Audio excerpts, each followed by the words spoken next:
It's time to remember that.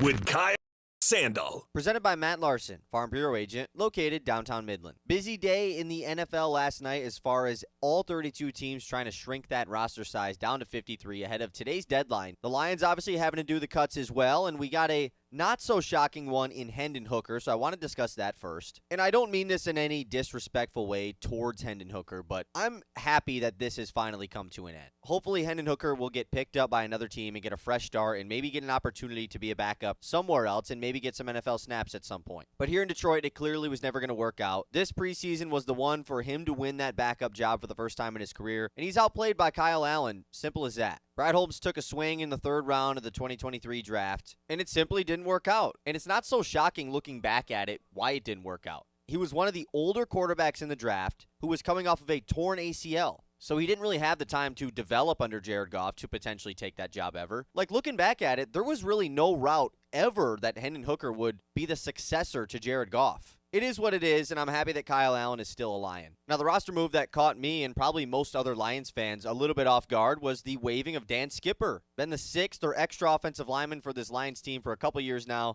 and hopefully Skip just gets sent to the practice squad, continues to play for the Lions this year because he's going to play a big role once again. Remember that. Presented by Matt Larson, Farm Bureau Agent, located downtown Midland. From making athletic footwear stronger and lighter to powering the future of electric racing vehicles, material science and R&D are the MVPs of innovation. At Dow, we collaborate with customers and partners to tackle a wide range of sports product challenges with cutting-edge advancements in technology. Dow's innovations can help to improve performance and sustainability throughout the world of sports. Dow, at the intersection of sports and science. When it comes to a gun suicide attempt, all it takes is a moment. My son, Ricky, took his life by the use of a firearm. It broke me, and I contemplated suicide. My grandson, I was gonna have to be here for him. I still own my firearm. I keep it in a safe because I want to keep my grandson and myself safe. Store your guns, locked, unloaded, and away from ammo. Hear more safe stories at endfamilyfire.org. Brought to you by Brady and the Ad Council. Are you an enthusiastic sports fan? Want to have fun and get in on the action? Heck, yes. That'd be awesome. Have great attention to detail? Want to stay active? Definitely. Want to give back to the student athletes in your community? Obviously, yes. Then you'd make an excellent high school sports official. We need more officials in Michigan. Because with no high school officials, there are no high school sports. Sign up today at highschoolofficials.com. From the Blazy Electric Studios, this is Sports Radio 100.9 The Mitt, WLUN, Pinconning Bay City, Saginaw, Midland. Michigan sports aren't just a game, they're a way of life. And now we've got a show dedicated to die-hard sports fans like you. Hosted by a guy who's borderline obsessed with the wins and losses of all your favorite teams. He's crazy. Every weekday morning from 9 to noon, Ben Bosscher brings you the talk that matters. The teams, the stories, and the players you care about most. This is the Ben Bosscher Show, built by Bresky Siding and Building Repair. Remember that.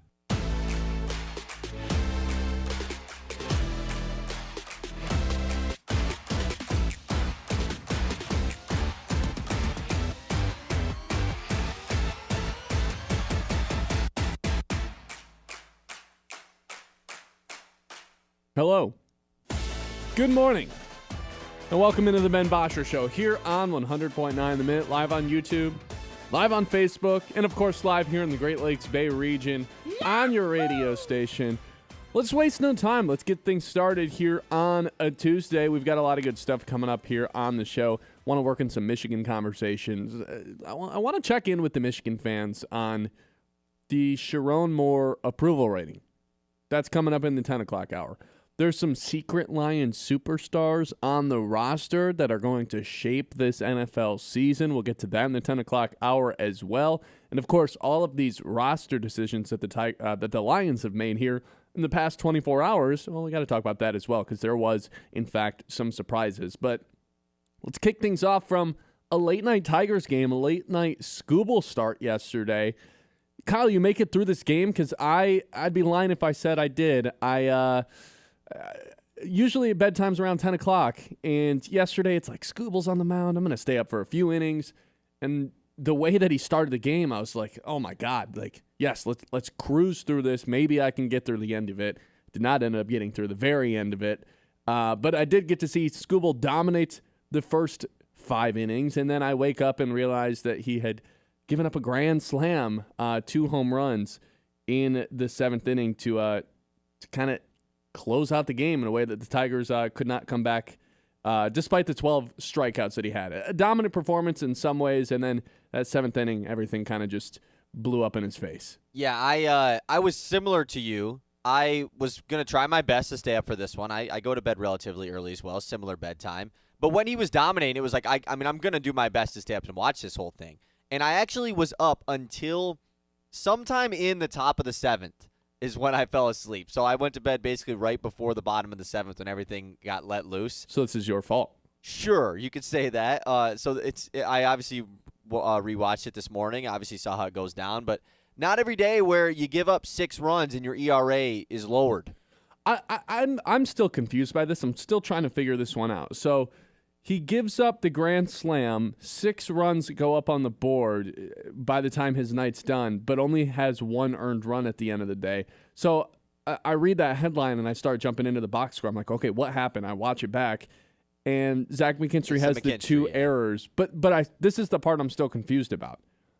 Error in the 6th inning leads to 1 run scored, so it wasn't earned, right? Right. That's in the 6th. Then in the 7th, Colby Thomas has a leadoff home run for the A's. Yep, that's lone 1 earned run. So why does the grand slam, the run itself, not count for an earned run against him? Because there was another error by McKinstry. He had 2 of them. So the runners on base, yes, I understand why that didn't count towards his ERA because they reached via error and everyone advanced via error. But if he gave up the home run, why does that not count as an earned run? Yeah, it's a valid point, but it's because Langeliers should have never been up to bat, essentially, is the rule on that. Like, that at-bat should have never taken place because the inning should have been over because Skubal, obviously, after the McKinstry error, strikes out 2 in a row to put 2 outs on.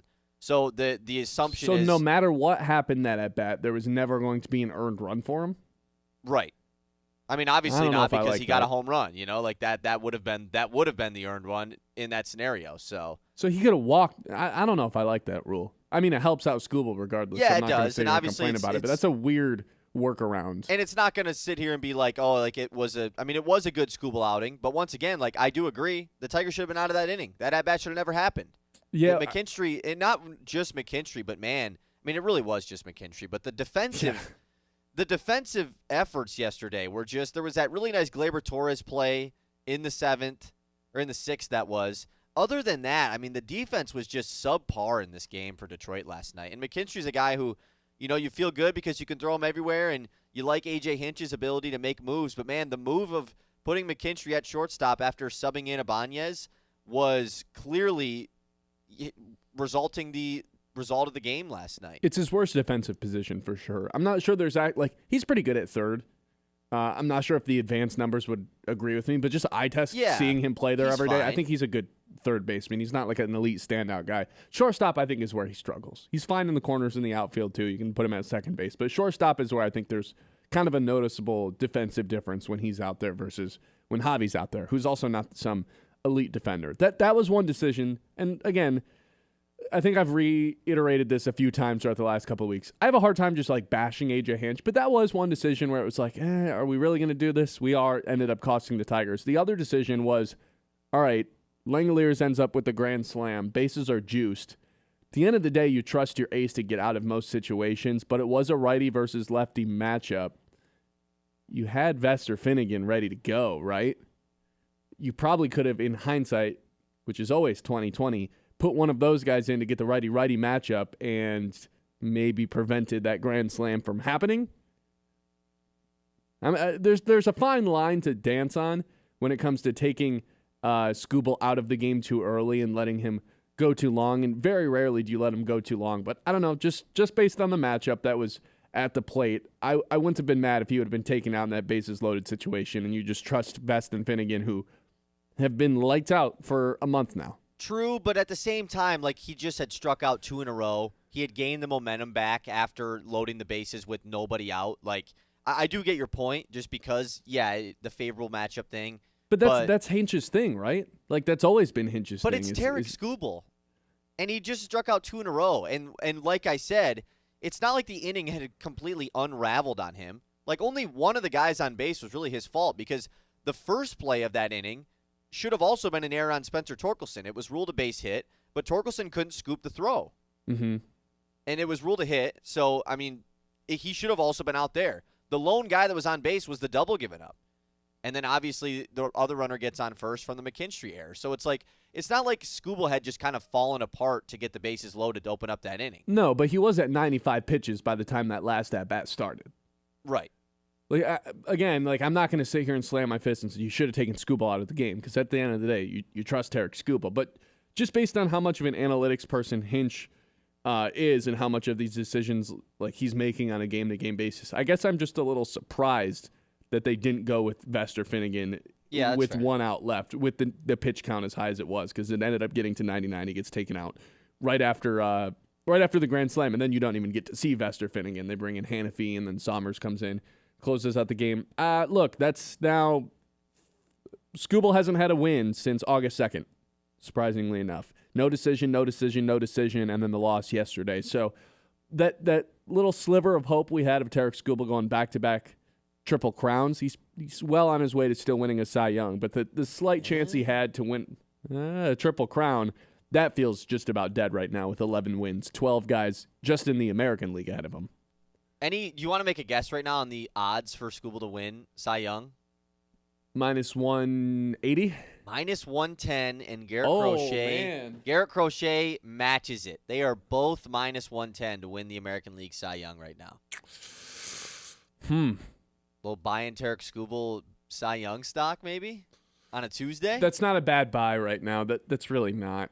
Especially because, like, yesterday, I mean, all that could have been avoided. If you take him out of the game yesterday and he doesn't give up the grand slam, A, he might pick up a win, and B, I guess his ERA is not all that different. Yeah, his ERA wasn't affected. Obviously, the run still gets tagged to him for sure, but he picks up the loss, I think, was the more important part. Yes. You know, if you get out of that inning, you don't give up 4 extra runs. The Tigers hold on to the lead, and then maybe Kurtz doesn't hit the home run and a couple innings later, and they still go on to win. So I understand people's, like, confusion with Skubal's still the one that gave up the grand slam, whatever. At the end of the day, the Tigers were in a pretty prime position to win if McKinstry just doesn't have those errors. Yeah, it's not something to sit here and just harp on for forever. I mean, no, he's not an elite shortstop. That doesn't mean, like, hey, never trust him there again. Sometimes you gotta go that route. Right.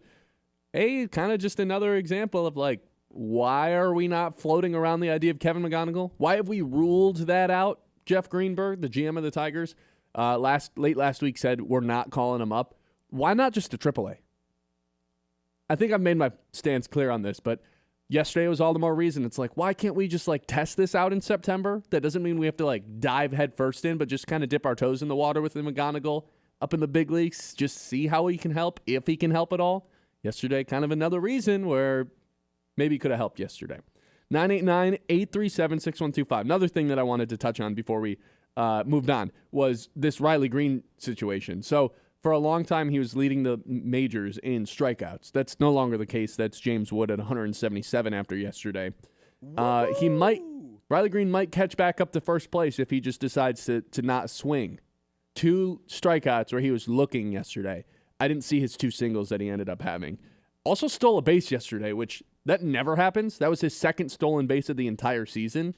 So that's kind of embarrassing for any catcher that allows that and pitching staff. True. But yeah, the only thing I saw before I went to bed, and then I rewatched his other at-bats where he got the 2 hits, was 2 strikeouts where he just didn't swing. I was like, oh, well, that's one way to fix the problem of the swing and miss, is just to not swing.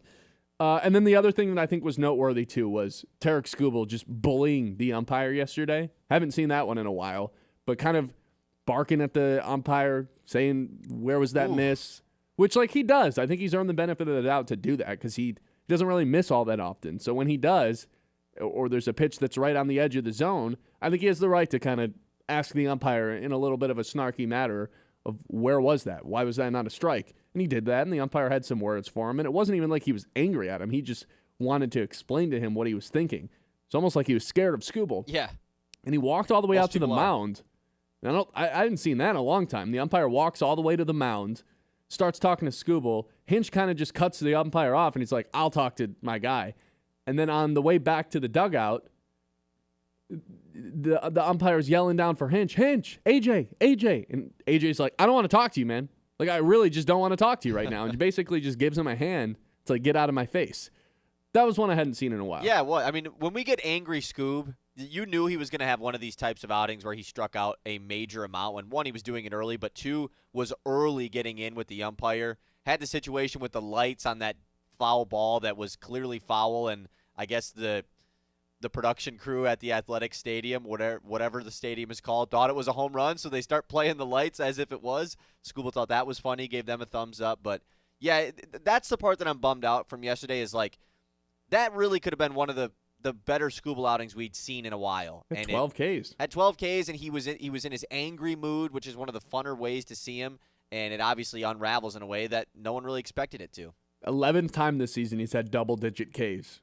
Just incredible stuff from Tarek Skubal this season. So, yeah, that's some of the thoughts on the Tigers game yesterday. We'll circle back to some of the Detroit Tigers stuff in a little bit. 989-837-6125. Ohio State. Yeah, that's where we're going next. They banned this person from going to the shoe later this season. Michigan fans, I think you're going to want to hear this one. 989-837-6125. Hey, First Class Epoxy Now in Midland turns boring concrete into smooth, shiny, and durable floors. Perfect for garages, workshops, basements, anywhere that you want a floor that looks great and lasts. Their epoxy is tough enough for heavy traffic and wild dance moves. Professional prep, flawless finish, done on time, and built to last. Say goodbye to stains, cracks, and dull gray floors, and say hello to slick showroom shine. Call First Class Epoxy now or visit firstclassepoxynow.com. That's First Class Epoxy Now, where your floor gets the VIP treatment they didn't even know they needed. Ben Bosscher Show, 100.9 The Mitt. The Ben Bosscher Show, built by Bresky Siding and Building Repair on 100.9 The Mitt. Leaky gutters? No problem.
texting in to our Mitt message line. Skubal's performance was a carbon copy of the Flaherty third inning performance, one strike away from a loaded bases escape. Your ace can't blow a game for a team that you guys call the homeless A's. Skubal not worth $400 million. Wow. Just like that, we're off paying Skubal. Hey, is it your money, Jay? Ooh. No, but seriously. Is it your money? And is there a salary cap? If the answer is no and no, then why are we anti-paying Skubal? Yeah, I mean, it's easy to say that after what happened last night. Once again, I don't think the game is his fault. There's a reason that he has one earned run, and there was 6 runs given up when he was in the game. Thank you, Zach McKinstry, who's had an incredible season. Yeah, I mean, it's we're not saying, run. Yeah, it's just to have multiple errors. If it was just one, maybe you can be a little bit less upset about it, but multiple is tough. Gary said Tigers scored 18 runs for Skubal over the past 10 starts, second lowest in the league. Need a 10-run outburst for him next start. Yeah, so I told you guys he hasn't picked up a win since August 2nd. No decision, and then, actually 3 no decisions, and then lost yesterday. The ironic part about that is they're 3-1 in those games. They just don't score runs until after he already gets taken out. Every time he's taken out of the game, it's 0-0, it's 1-1, It's like a close, low-scoring game, and then afterwards is when they finally are able to score in extra innings. 2 of those wins that the Tigers had that Skubal did not pick up the win were extra inning wins, like that 1-0 win they had last week. So I don't know what it is. Maybe they just feel comfortable with Skubal out there, the offensive players when they're in the plate. But that doesn't make sense. I don't know what it is. I'd like to ask someone who's played the game, like when you have one of your aces on the mound, how does that change the mindset of you in the box? Because for some reason, the Tigers cannot score runs while Skubal's pitching. Doesn't mean they can't the games he pitches, but while he's on the mound, they're struggling to put together these monster innings that we've become accustomed to. Yeah, I mean, the run support for Tarik Skubal has just been atrocious, which is, I mean, over his last 10 starts, they have given him about 2.6 runs of run support when he's in the game. I mean, I understand, you expect him to not give up that many because he's the ace, and a lot of the times it matches up with other teams where your ace is facing their ace. So I get, in the Hunter Brown versus Tarik Skubal game. That one's a little bit more understandable. But when this guy that no one's ever heard of is pitching for the A's, and you go basically hitless throughout the first 4 innings, you get a double here and there, cool. But, I mean, even the 3 runs you get after 6 is it took 4 innings for anything to get going. That shouldn't be the case. Those first 3 innings that he had were something else. 7 Ks through 3 innings. I thought we were going to be talking about, was this the best dominant Skubal start in the entire season? Obviously, the answer is no, since he gave up the grand slam and didn't even win the game. But, man, he was cruising through those first 3. It felt like we were on pace for a special Skubal start, which we weren't. Worth noting, too, this is from Chris Brown on Twitter, that last 10 starts for Skubal with the 2.6 runs per 9 innings, that is the second lowest out of 74 qualified starting pitchers in that time. Pretty tough. Pretty tough. 989-837-6125. We will circle back to the Detroit Tigers a little bit later on in the show. For now, I want to jump into something with the game of all games, Michigan versus Ohio State. This morning, we find out that Dave Portnoy is banned from the shoe despite being on the Fox Big Noon Kickoff coverage. So he's going to be allowed to do the pregame show outside of the stadium. And when they get close to kickoff and it's actually time to move the show inside the stadium, he's not going to be welcome in. Ohio State fans, let me talk to you real clearly here. He is going to harass you in a way that you cannot comprehend if you don't let him into that stadium. He's going to do it regardless, but you just poured so much gasoline onto an already crazy man that I think this is going to be so comical by the time that the game rolls around. And if there's actually high stakes, which I think there's going to be based on Michigan's cupcake schedule, they should be playing for a playoff spot. Ohio State obviously coming in as one of the best teams in the nation. They're probably playing for a playoff spot too, maybe even one of those spots in the Big Ten championship. You banning Dave Portnoy from the stadium is fuel to the fire, man. This is the worst decision you possibly could have made. And also, like the program, one of the softest decisions you possibly could have made. So I guess not surprising, very fitting for the program. But, man, I think they're going to regret this. You may as well let him in and deal with it head on rather than avoid it and make the situation 10 times worse. Because now he's going to take every chance he can have during the pregame show when he's not in the stadium to just bash your entire existence of the school. And it's going to be hilarious. I can't believe this. Like, this is actually shocking to me. Whoever came up with this idea, do they not, like you said, do they not realize this is almost going to fuel Dave Portnoy and fuel the Michigan fans and fuel even the Fox Sports game day crew? Like, this is shocking to me. I was talking about this with you before the show. Like, I feel like Fox probably gets a say in this, right? Like, if their whole team is doing the pregame show there, like, once they go into the stadium, they should have a say, and he's a part of the crew. Like, he's allowed to be here, right? Well, I'm sure they'll try to push for that, but I wonder if Dave Portnoy wants to. Exactly, and he's already been making memes on Twitter about it and everything. Look, I'm not the biggest Dave Portnoy guy in the world, but at the end of the day, he's going to bring a level of entertainment to that crew that they didn't really have before, and this is just making things better for them and for his side and for the Michigan fans. I don't understand this. This is a quote from one of the Ohio State writers, by the way. Don't blame Ohio State for banning Dave Portnoy from the Horseshoe. Who else are they supposed to blame? Let me guess. Blame Dave Portnoy. Yes. Blame him for being somebody that's needing banned, and blame Fox for creating this situation in the first place. The fact that he's likely thrilled by this is exactly why a ban is important. What did he do? What did he do to deserve to be banned?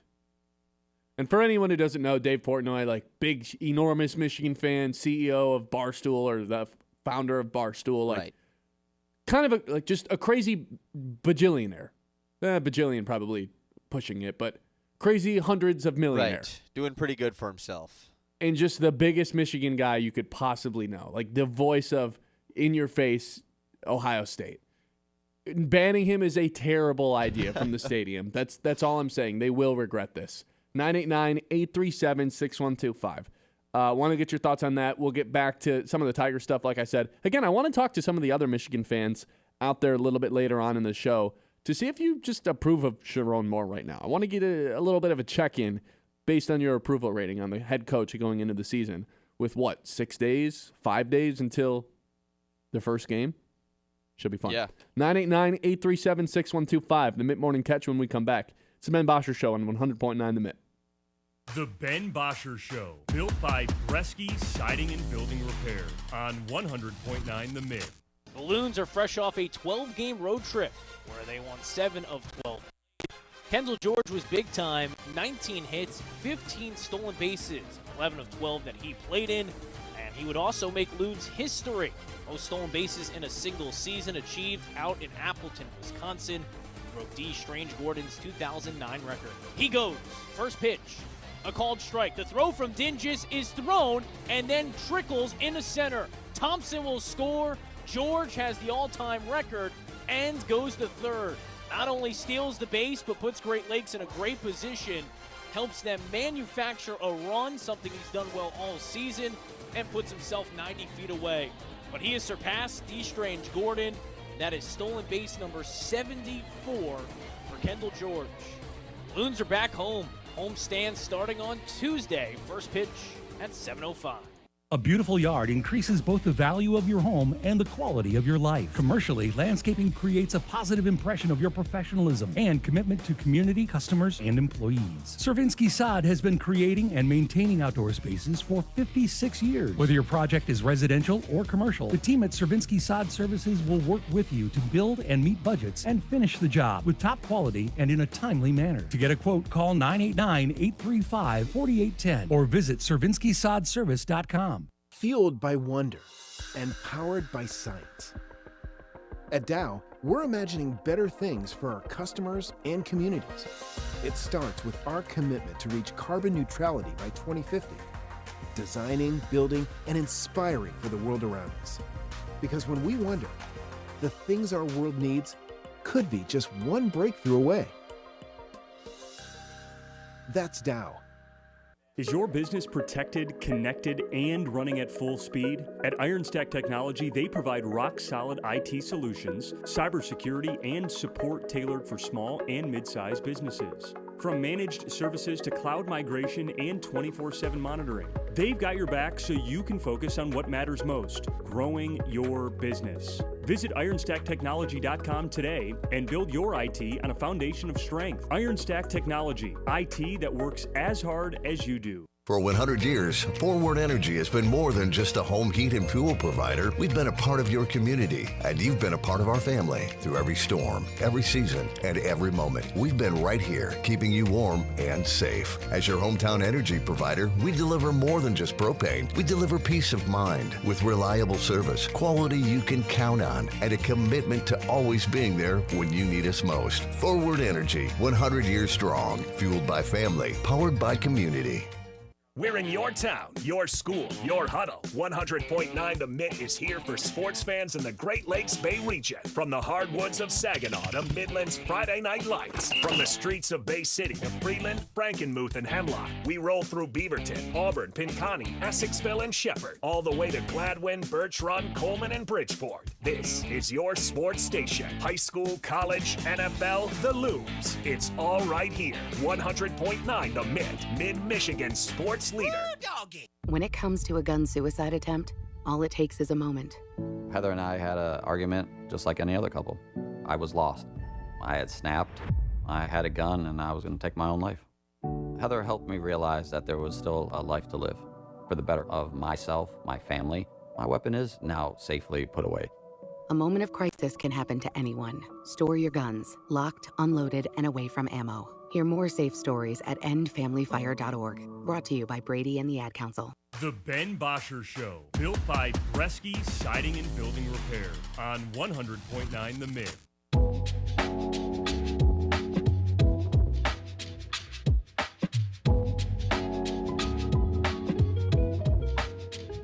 All right, 989-837-6125. All right, it's time for the mid-morning catch. Kyle, take it away. The Mitt's Morning Catch. All right, let's hop into the news. We got a lot of news to hop into today. Let's start off with something I assume we're going to discuss throughout the rest of the show. But the Lions obviously have been active with cutting down their roster, just like all the other 32 NFL teams before today's deadline at 4 p.m. The big ones, obviously, Hendon Hooker and Dan Skipper are the two headliners of not making this year's roster. Yeah, Hendon Hooker, goodbye, needed a change of scenery, no longer needed here in Detroit, completely failed draft pick, one of the biggest busts you'll ever find in the third round. With Dan Skipper, a little bit more surprising here. Very curious to see if he ends up back with the Lions, because here's the thing. Since he's had more than 4 years of service time, he doesn't go to the waivers. He's free to sign with whoever he wants. So there's definitely a chance the Lions had a little deal with him. It's like, hey, we're going to cut you here. We want you to come back. It could be a little bit of a roster hurdle to add an extra roster spot while someone hits IR. It gets real confusing on roster cut day. There's, I'd say, I don't know, a 50-50 chance that he's totally back with the Lions this year. Unless he's really upset about this and is like, screw this, I'm not doing this anymore, but that does not feel very likely. I don't think so. The only way he wouldn't be back is if the Lions didn't want him back and if Jamarco Jones actually beat him out for that OT3 spot. If Giovanni Manu is the OT3, I will die. We will see. Obviously, like I said, the deadline at 4 today, so many more moves to come for the Lions, but I don't see really any more headliners in that one. Jackson Meeks as well was another one that got cut, one of the darlings of training camp for the Lions. I'll actually die if Giovanni Manu is the OT3. I'll actually die. Okay. Hopefully that doesn't happen then. That would be unfortunate for the sake of this show. We got some potentially scary news, Ben. For people like I who are users of YouTube TV. Oh, I saw this. Yes, YouTube TV has announced it is in a carriage dispute with Fox. They've notified customers that they have until Wednesday, August 27th, which is tomorrow, to reach a new deal, or subscribers will lose access to Fox stations just a week or so before the NFL starts and a couple days before the college football season kicks off. Obviously, this affects the Lions games, which most of the 1 p.m. Lions games are always on Fox. This year, a lot of them are on CBS, but still. This affects Big Ten Network. Most Fox affiliates are affiliated with Big Ten Network, so it's tough for the Michigan State games that aren't on national TV. So this is really scary news for people that use YouTube TV, like myself. Hopefully they figure this out, man. This happened with ESPN not too long ago either. It did, and I think it got resolved. I think this happened last football season with ESPN and YouTube TV, I'm pretty sure. So I'm going to keep a close eye on this one, because if Fox is not here with YouTube TV, that would be detrimental. Well, speaking of Fox, I think I have a little bit of an update on the Dave Portnoy situation, Let's too. hear it. This is from Ross Dellinger. Ohio State did not issue the ban on Dave Portnoy. The athletic director, Ross Bjork, tells Yahoo Sports. Bjork confirmed that Fox is the one that decided that they would not allow Portnoy on the main desk at Big Noon Kickoff, and those not on the desk do not normally appear on the field. These are Fox decisions, they emphasized. So they're just leaning into this if this really is a Fox thing. They're almost making a bit out of it. Yeah, they are making a bit out of it. Huh. Interesting. Well, okay, wait. So that makes you feel a little bit differently. Dave Portnoy will not appear on Big Noon Kickoff's main stage inside the stadium of any of the conference school. Of any conference school this year. He's just on like the pre-game then? Yes. Like in the studio? Too controversial. What? What's the whole point of bringing him on? I don't know. Don't you want him with Urban Meyer? I mean, that crew is the one that's... You want him floating around campus getting things hurled at him. Right, for exactly. the clips. Interesting stuff from Fox. So a lot of weird Fox stuff going on. Hopefully, though, that a lot of these get resolved. Okay, let's do a little bit of a dive into some other things that happened across the NFL yesterday, because there was a few big things that happened. I would say the biggest thing was the Trey Hendrickson situation has been resolved. I'll put quotes around that one, because he doesn't get a long-term extension. However, he gets a $14 million pay raise for this season, raising his 2025 salary to $30 million, hopefully ending this hold-in that he's been in. He will play for the Bengals this year, it sounds like, but doesn't get the extension. So he still will be an unrestricted free agent following this year. Soft. Which side? More on that in a second. Oh, okay. Moving on to more moves that happened. Kenny Pickett. No 4 QB room happening for Cleveland anymore. He gets traded to the Raiders for a 5th-round pick following the injury announcement of Aiden O'Connell, the current backup for Las Vegas. So Kenny Pickett's headed to the Raiders. Also heading to the Raiders is Amari Cooper, signing a 1-year deal, returning to the team that drafted him years ago back in the top 10. So good for them. The reason they sign him is because their current wide receiver one, Jacoby Myers, has requested a trade. So a lot of Raiders news going on yesterday. Okay, a lot to unpack there. Let's go backwards from end to start. Jacoby Myers is one of the most underrated wide receivers in the NFL based on the salary that he's making, which is only $11 million. He's a UDFA at the end of the year. He wants a raise this season, similar to what Trey Hendrickson just got. I don't blame him. So if he actually does end up getting traded, which I didn't think he was going to, but then they sign Amari Cooper, and it's like, okay, maybe they're fully prepared to move on from this guy. I'm thinking the Vikings are going to be interested since Jordan Addison's going to be out, but I don't know if they're in the market to pay another receiver, so maybe not. The Patriots, a return to New England, I think, is maybe the most likely situation here. Go be Stephon Diggs, number 2 person, kind of a 1A, 1B situation because they're totally two different skill sets, and now they actually have a quarterback there, unlike when he was there the first time. So then the other thing would be, yeah, Amari Cooper's there, whatever, no big deal. Trey Hendrickson. Oh, wait, no, that was before. What was the last thing you said before that? Kenny Pickett? Oh, yeah, Kenny Pickett. Yeah, we bullied the Browns into not having 4 quarterbacks because that would have been idiotic. It would have been. A smart move from the Browns. Would you look at that? What a QB room, man. Joe Flacco, one of the oldest guys in the league, and 2 rookies. Good stuff there. I thought Kenny Pickett was going to be the guy that started the most games this year when they first got him, but no. Man, Kenny Pickett he might not start now, a single game. On his 4th different team after being drafted in 2021. Yeah. 2022. Yeah, I mean, that's just Pittsburgh, Philly, Cleveland. Yeah. But he'll never go down. Yeah, crazy stuff. Super Bowl winning quarterback, though, some call him. Oh. More NFL news. Joe Mixon is going to miss at least the first 4 games for Houston. They put him on the PUP list. So Mixon's going to be out with that ankle injury. A weird running back room there in Houston right now behind him. led by the veteran Nick Chubb on his second team of his career. Want to hear something good? In the middle of a fantasy draft yesterday, I take Joe Mixon. Yeah, there's injury concerns, don't get me wrong, but we're trying to win a league, not make the playoffs and get bounced by a superior team. So sometimes you got to swing the dice. It's for a bench player. It's not like he was going to be a starter of mine. But I pick him in like 5 minutes later. Oh, Joe Mixon, not making the initial team, out for 4 weeks. So I'm like, all right, cool. I'm just going to have 2 running backs for a while. Then I got to one of the very last rounds and just picked up Nick Chubb for free. Might as well. I mean, he's basically going undrafted most of the time. So yeah. Pretty unfortunate timing, though, for that. Another maybe unfortunate timing, if you had a fantasy draft Sunday night, is the news of Terry McLaurin that we got at the end of the show yesterday. We didn't really get a chance to dive into it, so I figured I'd throw it in here. That's another contract situation that's been resolved. Terry McLaurin and the Commanders reach a 3-year, $96 million contract. Big payday for Terry McLaurin. Higher AAV than Amon-Ra St. Brown. Just continues to be one of the best contracts that there is in the NFL. St. Brown. That's good stuff, dude. All right, we'll close things out here, and we'll save the rest for later. We talked about how Cal Raleigh become the catcher with the most home runs in a season yesterday. Well, he is making even more records last night.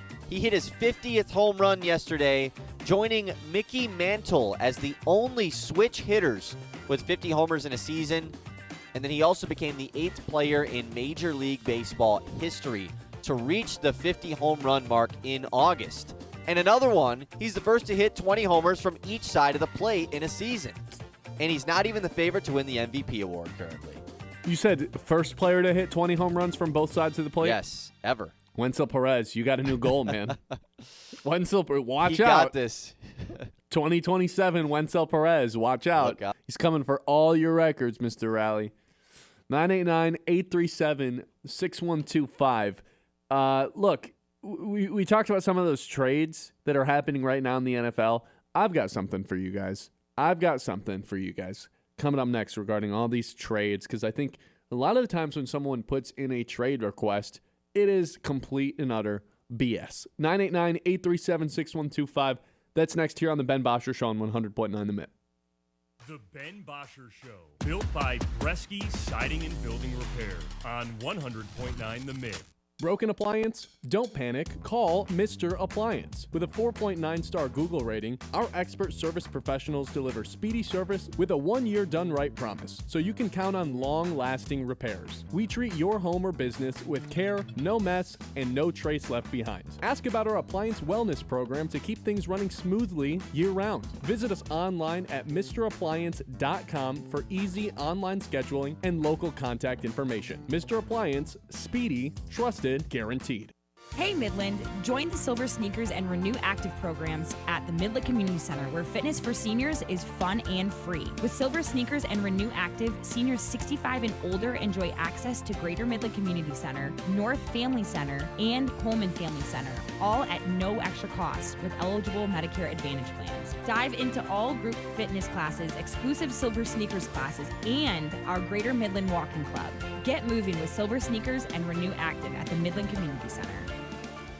Mountain View Restaurant at Apple Mountain, where casual elegance meets breathtaking views. Our new expanded menu features a wide variety of dishes to satisfy every palate, from fresh seasonal options to your all-time favorites. Whether you're hosting a client lunch, enjoying happy hour, or planning a date night, we have the perfect setting for every occasion. Don't miss our weekly features and refreshing beverages. In the summer, dine al fresco on our beautiful patio and soak in the scenery.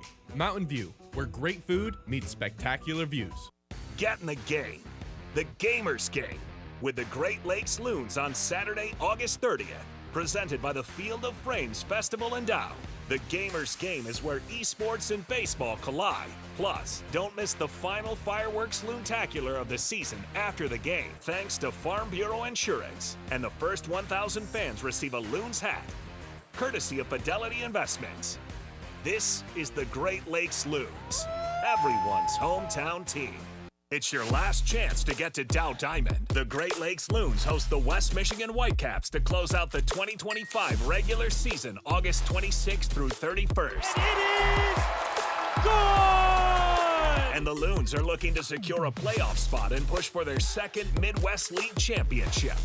Tickets start at just $12 at loons.com. This isn't just baseball. This is the Great Lakes Loons, everyone's hometown team.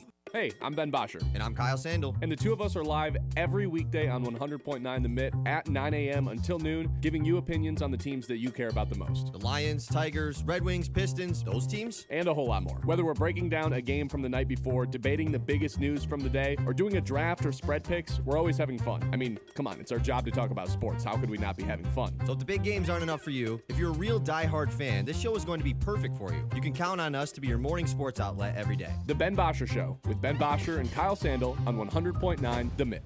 This is more than just a lineup. It's a daily ritual for the die-hard Michigan sports fans. At 6 a.m., Anthony Bellino wakes up the state with Spin on Sports. I do not believe it. At 9, the Ben Bosscher Show is appointment listening hosted here in the Great Lakes Bay region. I would like to buy some Casey Mize stock. America's Best takes over at noon. The Herd with Colin Cowherd. Well, what about Patrick Mahomes? And at 3, Bill Simonson brings it home on The Huge Show. Sports Radio 100.9 The Mitt for the most passionate fans in Michigan. From the hometown heroes to the college legends to the pros on Sunday, 100.9 The Mitt is your home for wall-to-wall play-by-play coverage. High school football, basketball, and hockey. Region champions for the first time in school history. Michigan State football and basketball. Touchdown, MSU! The NFL, Thursday, Sunday, and Monday night primetime games. And don't think we forgot about your hometown team. The Great Lakes Loons. That ball's over and out of here. 100.9 The Mitt. They tell us we're more connected these days. We have cell phones, email, text messaging, yet we've never felt more disconnected from the people we care about the most. We need a place that's all about bringing us together. Say hello to the Great Lakes Bay region, where towns like Saginaw, Midland, Bay City, Birch Run, Chesaning, and Frankenmuth help us leave behind the overscheduled world we live in and visit a place we haven't seen in a while. One where the people make us feel right at home. And we remember just how bright our kids' eyes get, peeking through a riverboat railing, just to catch a glimpse of the wildlife. So let's go fishing, bird watching. Let's blow the suds off a local tap, take a tall ship dinner cruise at sunset, or stop by a festival just because the name made us smile. Right here in the Great Lakes Bay region, where reconnecting with what really matters is pure Michigan. Your trip begins at michigan.org. The Ben Bosscher Show, built by Bresky Siding and Building Repair on 100.9 The Mitt.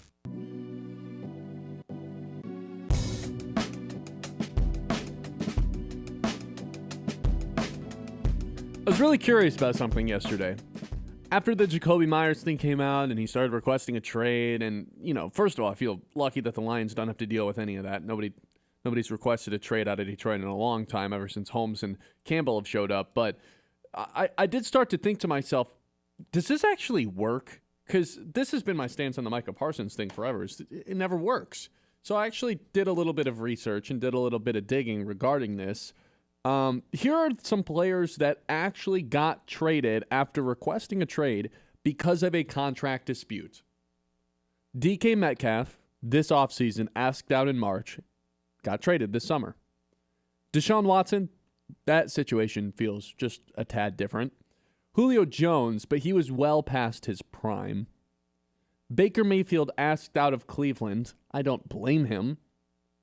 And then Deebo Samuel requested a trade in 2022. They actually gave him an extension before they traded him this season. So that one actually doesn't count. So Julio Jones, Deshaun Watson, DK Metcalf, and Baker Mayfield are really the only ones you can point to of guys that got in a contract dispute, requested a trade, asked to be traded, with DK Metcalf really only being the legitimate one because quarterbacks are totally different and Julio is way past his prime.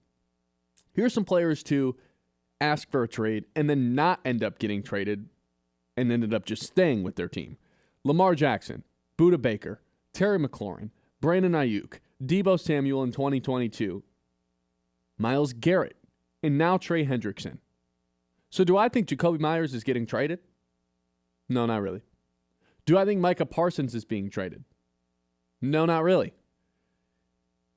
Trey Hendrickson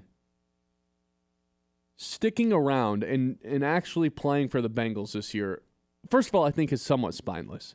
Stand on your words if you're going to say them. If you're going to make this big public fuss and post all these cryptic Instagram messages about how you never want to play for the Bengals again, then stand on your word and don't do it. When the money comes, deny it. That's not what he did. Because I think he probably realized that he is maybe the most overrated player in the entire NFL. And no team was willing to give the Bengals any picks to acquire him because nobody wanted to pay him. And the Bengals just weren't going to budge on giving him an extension, so he had no choice but to take the money for this season, the $30 million, and then just enter free agency without a long-term deal. Tough scene for him. Tough scene.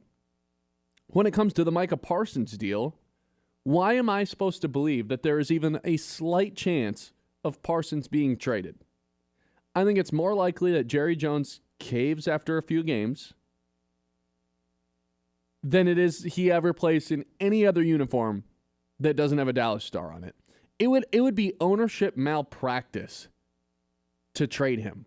Punting on your season, like Luka trade level stupidity if they were to actually move on from Micah Parsons. There's no real reason to other than your owner's insane. So, no, I don't believe Micah Parsons is going to get traded at any time soon. Because Micah Parsons is one of the very few NFL players that legitimately have an argument for best defensive player, not of the year, but like of the decade. 2020s. By the time we get to 2030, and we have to talk about the best defensive players in the decade, who's just the overall best defensive player in the NFL, Micah Parsons has a legitimate argument. Very few players do. So to trade him away, I think would be bananas from Jerry Jones. So that doesn't have to do with the Lions necessarily, but so many of these guys request a trade. It's become a normality at this point. And I was personally curious to see if it actually worked when you requested a trade. My research says no, not really. It does work, though, because none of them want to be traded. All they want to do is get paid. Exactly. You know, it's not about actually getting traded. It's just about getting a new contract.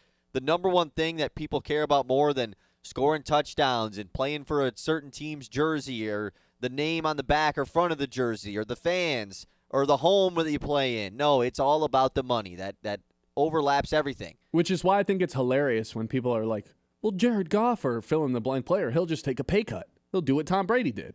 No one does that. Nope, only Tom Brady ever did that. In all sports, man, there's like one or two guys every so years that do that. It's very, very rare that guys just take pay cuts to help out their team. Especially in football.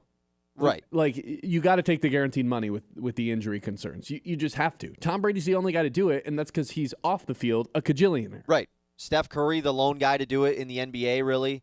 But isn't he the highest paid player in the league this year? Yeah, well, exactly. Like he did it for a 3-year span, knowing that he would probably get a huge contract after. Jalen Brunson kind of doing the similar thing with the Knicks. Obviously, in baseball, no one's going to take a pay cut because that doesn't exist in baseball. So it's just... You can defer the money, which actually makes you money in the long term. I don't know why more teams aren't doing that. I would completely argue that actually requesting a trade works 100% of the time. Because it depends what your goal is. Every person that we have outlined here has gotten an extension from someone and gotten paid from someone. Not Trey Hendrickson. Okay, I guess that's fair, but at least Hendrickson was about the guaranteed money thing, and he probably knows that he's going to go get a bag from someone in the offseason anyways. So, because why would a team... I mean, why would a team trade for him knowing they could just sign him in free agency when Cincinnati's clearly not going to give him the extension? Fair. You know, I think that's kind of... Like, I don't think... Because I did see people take that side of things. Like, well, the only reason... Like, why is Hendrickson not going to sign long-term? No one wants him, clearly. Well, I think that no one just wanted to give up draft capital for him when... And pay him. Exactly, because they could just pay him next year, unless you really wanted him for this season, which that's fair if you did. But I would still say Hendrickson won this battle, right? He gets an extra 14... He doubles his salary for this year. No, he does not win this battle. He doesn't have a long-term contract. After this, if he gets hurt this year, he's like screwed. No one's going to sign him. Sure. Then he's out of money. Sure. And that's all that matters in the NFL is the guaranteed money. So yeah, like it was a good negotiation, I guess. But also, like, stand on your word. Yeah, I went through all of this just for that. Yeah, I mean, you're right. It's one thing to request a trade. Like, to your point, that's a normality at this point. It's just a negotiating yeah, no one actually wants to get traded. Parsons, I'm starting to believe, actually might want to. But at the end of the day, well, no, because I want to say at the end of the day, if they give him the contract, he'll accept it. But he didn't. So no, they've tried to give him a ridiculous contract many times, and he just that's why I think even talk to Jerry Jones anymore. This Parsons thing is a little bit different than most of these other ones because as soon as the contract gets put in front of the players, it's GG's. It's over. So, but here's why it's not any different. Jerry Jones is not going to trade him. He's come out and said, I'm not trading Micah Parsons. If Jerry Jones were to trade Micah Parsons, it's simply because he refused to talk to Micah's agent and just do the deal with him. So who's going to budge first? Which would be malpractice. Who's going to budge first then? I think they go into the season. Micah budges? No, I think week 1, Micah Parsons is sitting on the sideline or standing on the sideline without a uniform on. Against the Eagles, week 1, Thursday Night Football. And opening game, yeah. Yeah, for 3 hours when it's going to be one of the most watched games the entire regular season. They're just talking about Micah Parsons. After that is when Jerry Jones, maybe one more week after that, is when Jerry Jones finally calls Micah Parsons' agents. Like, all right, we need you out there. Because they're going to get their butts kicked in. I understand, like, if Jerry doesn't want to trade him, they're not trading him. Well, no, but I just don't get what the holdup is from Micah's side. Like, I get you want your agent to be the one to talk to Jerry Jones, but at the end of the day, it's a principle thing at this point. If he's been offered the highest paid non-quarterback contract, like what is stopping them from getting this thing done? He doesn't want to do the contract. Or he actually doesn't want to play for the Cowboys anymore. Like, he literally is fed up to the point where he wants to be on a different team. I think he wouldn't be there if that was the case. He wouldn't be at camp and at these preseason I disagree. things. I think that's kind of showing it publicly. It's proving his point even more. You know, it's not like he went to this game and was like supporting the Cowboys. He's just laying down. He went there and like visually was trying to attract attention to himself. Yeah, that's not true. wearing a jersey, laying down on the medical table while the offense is like about to score a touchdown, like purposely trying to show that he doesn't care, you know, instead of just not being there. So I don't know. I'm interested to see how that one budges. But as far as all your other examples go, I think all the players want to be Dallas stars. Like, no one gets to the Cowboys. They? I think they do. Nobody gets to the Cowboys and is like, oh, no, I don't want all this attention. I'd rather be playing for the Bears. Man. I think we'd see more people go to the Cowboys in that case. In free agency, this is another NFL myth that I don't believe. It's just about where the money is. It doesn't actually matter where the location. Oh, nobody wants to come play for Detroit. I heard that for a decade. No, they'll go where the money is, and they'll go where there's highly functioning organizations. I would say the Cowboys maybe not in that elite tier, but if they hand you the money, you go play for them. But that's what I'm saying. Like, it helps you off the field if you're a quarterback, if you're a star player like Micah. Where could he make more money off the field? Dallas, when he's playing for the Cowboys and has become one of the faces of the league, or Denver? It's Dallas. Sure, but like I think it all comes back to Jerry Jones though. Like, yeah, I guess the brand of the Cowboys, yes, but I don't think there's a lot of great word about playing for a team owned by Jerry Jones. No, that's in the tricky part about in the this. current day. Maybe in the 90s, but like it's different now. There's not a great reputation of him across the league from the younger players, it sounds like. So do you think he ends up playing for the Cowboys this year? Yes, I do. I like you said, there's no way Jerry Jones trades him. I think owners would have to step in, or Roger Goodell would have to step in and be like, you can't own this team anymore. Like, you are so far out of reality that you can no longer own this and operate this team. I'll say there's no way he plays for another team this season.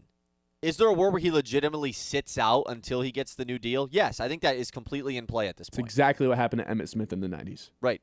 But eventually, the two sides have to come to an agreement, because if he's not playing, you're punting on your season. And if he's not playing, he's not making that much money. So eventually, they're going to come to the table and talk this thing out, I think. And hopefully, the Lions already have a Hutchinson extension done before that happens. 989-837-6125. A lot of good stuff coming up here in the 10 o'clock hour. The Lions' secret superstars that'll actually shape their season. That is next here on the Ben Bosscher Show on 100.9 The Mitt. The Ben Bosscher Show, built by Bresky Siding and Building Repair on 100.9 The Mitt. At Aird Insurance Group, they're more than just policies. They're your trusted partners in protecting what matters most. Whether it's auto, home, life, or business insurance, their team takes the time to understand your needs and find the best coverage for your unique situation. With personalized service and unbeatable rates, Aired Insurance Group makes protecting your future easy. Call Aired Insurance Group today and see why their clients trust them to keep them covered. Aired Insurance Group. The experience matters. We can't see tomorrow, but we can hear it. And it sounds like peace of mind, knowing our lakes will be better protected by placing Line 5 in the Great Lakes Tunnel. And that we've added extra safety measures while we work to build it, because we're committed to keeping the Great Lakes safe for generations to come. Tomorrow is on. Visit enbridge.com/line5 for more information. Enbridge. Life takes energy. Get in the game. The Gamers Game with the Great Lakes Loons on Saturday, August 30th. Presented by the Field of Frames Festival in Dow. The Gamers Game is where esports and baseball collide. Plus, don't miss the final fireworks loontacular of the season after the game, thanks to Farm Bureau Insurance. And the first 1,000 fans receive a Loons hat, courtesy of Fidelity Investments. This is the Great Lakes Loons, everyone's hometown team.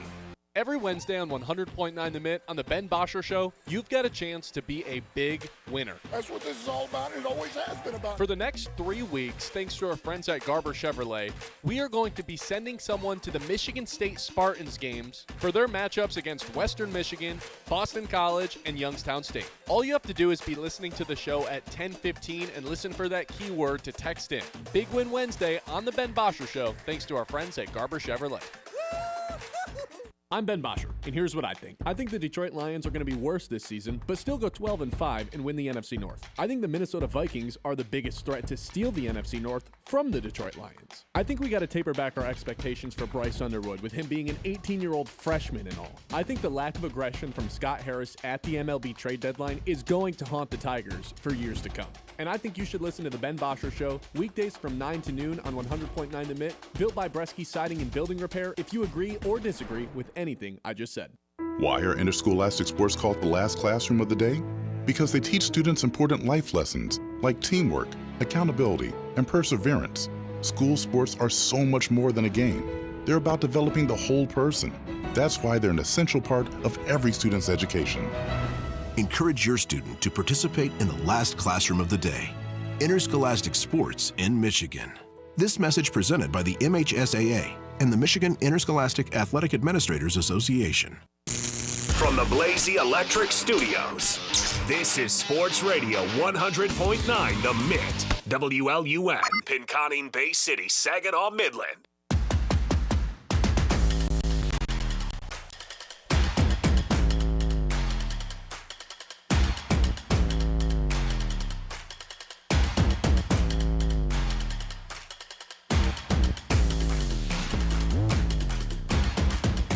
(989-837-6125). Welcome back in. It's the Ben Bosscher Show live on 100.9 The Mitt. Kyle, I saw an SB Nation article yesterday that said, here are the Detroit Lions' secret superstars, or it was actually every NFL team's secret superstars that will shape the NFL season. And of course, I click on it and scroll right to the Detroit Lions. Which Detroit Lions are listed on this? These are secret superstars.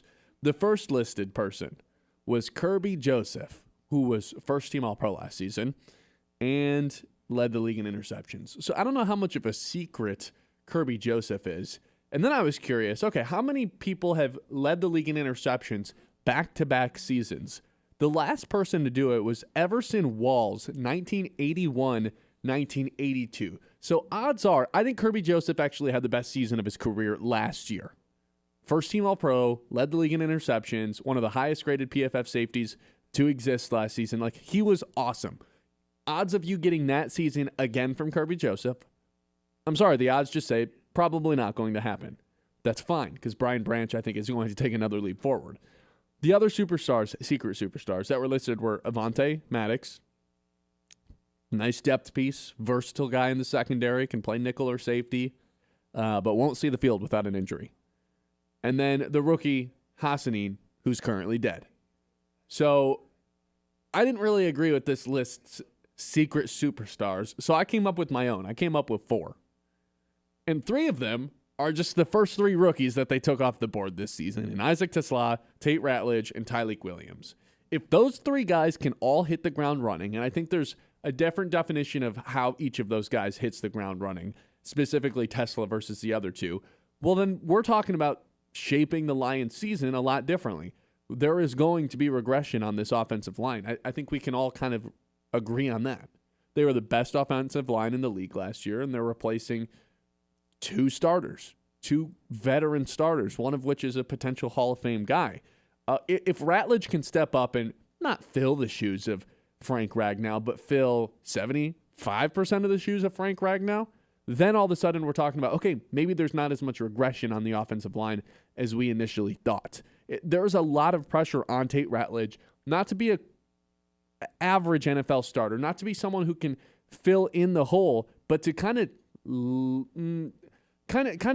let this offensive line rise up a little bit, you know? If he can come in and not be dominant, again, not be Frank Ragnow, but if he can be a high-end quality starter, or at least a promising starter right away, okay, well then maybe instead of regressing all the way back to a slightly above average offensive line, they're still a really good offensive line. You can say all the exact same things about Tyleik Williams, right? Can you fill the void of Aleem McNeil? Can you fill 70 to 75% of that Aleem McNeil void until he comes back late October? And then once he's back, can you provide a little bit of a pass rush juice? Or can you stuff the run if DJ Reader goes down at any point? Can you be one of these guys that is dependable right from the beginning? And then with Isaac TeSlaa, that's a kind of a different circumstance, grading on a different curve there. If he can just provide some sort of spark to the offense at any point this season, I think that's going to totally shape this team's ceiling. And then the last one I had was Terrion Arnold. We talked about this a lot at the beginning of training camp, but I think Terrion Arnold set for a breakout season. If he can really develop into one of the low bar, but one of the 15 best corners in the NFL and take that leap that you expect second-year first-round corners to take, and then DJ Reed is, a cornerback 2, which is where I think he's best suited. If he's your cornerback 1, you're probably fine. If he's your cornerback 2, you're probably in a really good situation. If Terrion Arnold takes that leap forward, DJ Reed, is the cornerback 2 on the team. All of a sudden, this secondary becomes one of the best strengths of the team, considering they have the best safety tandem in the NFL. So my secret superstars were the 3 rookies and Terrion Arnold as the guys who can shape this season, who aren't necessarily already Pro Bowl guys or well-established names across the league. Yeah, I mean, I completely agree with the Terrion Arnold one. I think that's been something we've been talking about all offseason, that Arnold is playing such an important role as far as shaping this defense into maybe the best unit on the team is the secondary. We know how good the defensive safety duo is with Kirby Joseph and Brian Branch. DJ Reed is at least going to be solid, hopefully on the same level as Carlton Davis was last year, maybe an improvement. But Arnold unlocks things into a different way that really can solidify this defensive backfield as one of the better units on the entire roster. So I like that one. As far as the 3 rookies go, I mean, for sure Tate Ratledge, just because of how important of a role he is going to play with the departure of Frank Ragnow. But I almost feel like you would put a little bit more weight on Graham Glasgow, right? Equally, because he's the direct replacement to Ragnow. And, like, at the end of the day, but we know what he is. Right. Ratledge is the big, unknown. But we haven't seen Glasgow play center, though, at least. Yeah, we have. You know what I mean. Yeah, I know what you mean. Currently. With all those injuries Frank Ragnow's dealt with over the years, he's filled in enough. Right. And I just feel like, at the end of the day, Ratledge is playing next to Penei Sewell. Like, how disastrous could it go for him as far as, not being an impact to the offensive line? TeSlaa, TeSlaa's hard because we did a bunch of this yesterday talking about, what really is the impact he's going to make on the team this season.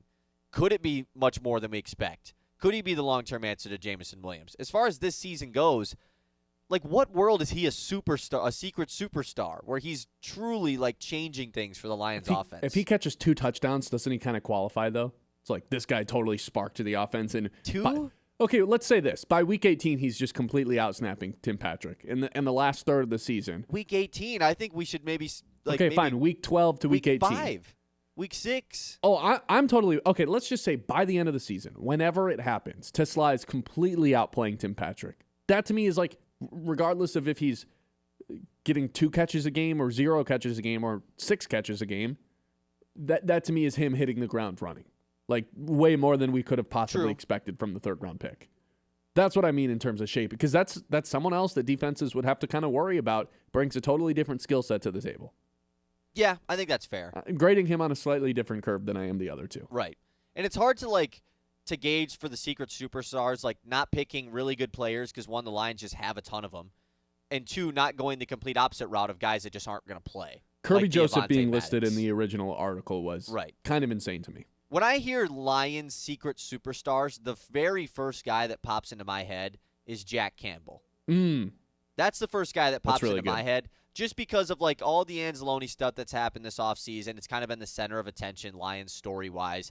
And we know how much of a big role Jack Campbell's going to continue to play this season, how good he was last year, and potentially moving into that leadership role defensively. Like, it wouldn't shock anyone if he's the true captain of the defense by the end of the year. So Campbell, to me, is like the big secret superstar. But I 1,000% agree with Arnold and Tyleek. I think those are really good ones. Terrion just plays a position that's somewhat more impactful than linebacker. Yeah, but I do kind of agree that in terms of the linebackers across the league, Campbell is very likely to jump out as like, oh, you're a problem in the run game. Nothing wait, they gets by also you. got this guy in the 2023 draft? Yeah. You know, like that might be some national headline stuff this season. And it's not like, I mean, you can lead the league in tackle, and sometimes it's not always the best players that lead the league in tackles. Right. It's guys who are on the field the most, and the defense is on the field the most a lot of the time wins it. guys who are on the field the most and guys who don't really take a lot of risks sometimes. But I think in the case of Jack Campbell, he's just so solid at doing his job. And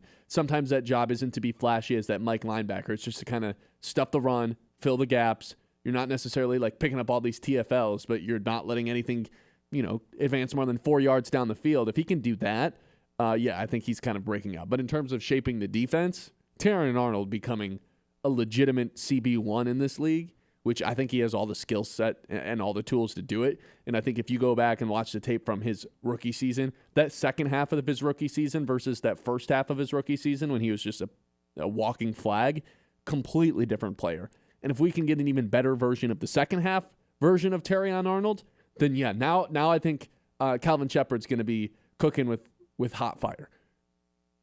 And if Calvin Shepard's job is as easy as I think it might be, because you have a pass rusher that can get after the quarterback, you have 2 cornerbacks that are legitimate, established dudes across the league. That's assuming Terrion takes a step up. You've got 2 corners or 2 safeties who are just causing mayhem for other teams' offensive coordinators. Calvin Shepard's job actually might be pretty easy compared to, well, you look at, I don't want to say easy, but for a first-time defensive coordinator is all I'm saying. Right. He's set up to succeed. Whereas you look at Johnny Morton, it's like there's just a lot of pressure because they were the number 1 offense in football last season. I don't see how the defense isn't better.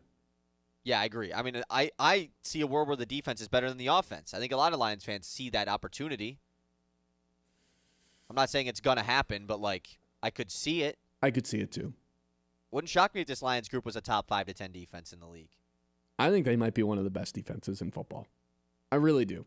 And if they regress a little bit on offense, and when I say regress, I mean oh no, they're the 5th best offense instead of number 1. Right. And their defense can take a top 10 leap, I'm okay with that.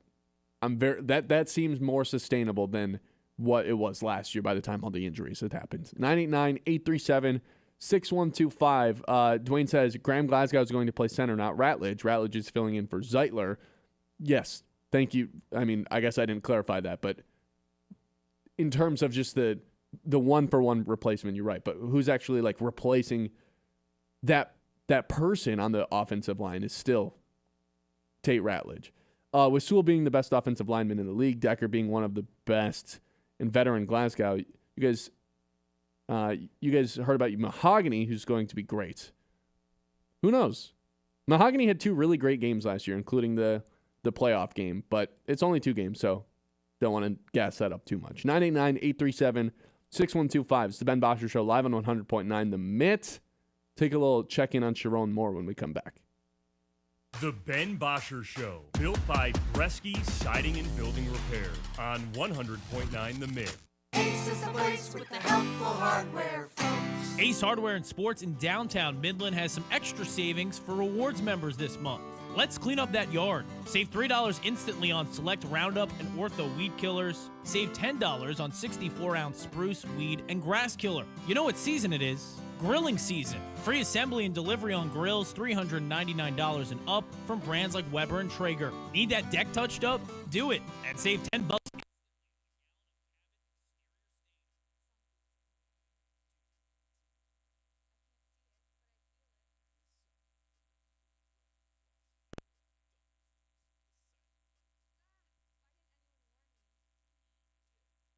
Family Dental, you may not see the problem, but we can. No insurance contracts and a team that treats you like family. So no jaws, just gentle cleanings? Exactly. But skip your checkup and you might need a bigger toothbrush. Scott Family Dental. Catch the problems before they bite. Book now at scottfamdental.com.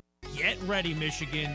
Field of Frames Fest presented by Dow is taking over Dow Diamond September 26th through 28th. It's the ultimate celebration of gaming, esports, and community, bringing together fans, families, players, and industry pros for a 3-day festival like no other. Watch elite teams battle in high-stakes competition, the Valorant Collegiate Invitational and Rocket League Semi-Pro Showdown, each with $10,000 prize pools, a $5,000 Super Smash Bros. Open tournament, and a 17U Fortnite Youth Tournament with $1,000 up for grabs. There's live music, entertainment, and activities for all ages, plus educational panels and hands-on workshops for those interested in tech, business, and gaming industries. Tickets start at just $25, and kids 10 and under get in free. Don't miss your chance to be part of a landmark event. Visit fieldofframesfest.com to grab your tickets today. Field of Frames. Experience the element of gaming. Celebrate the 75th anniversary of a Peanuts Christmas with the Great Lakes Loons on Friday, August 29th. Relive the heartwarming classic in a festive atmosphere filled with nostalgia and holiday cheer. The team will also wear Peanuts-inspired jerseys that fans can bid on during a live online auction. For tickets, head to loons.com. This isn't just baseball. This is the Great Lakes Loons, everyone's hometown team.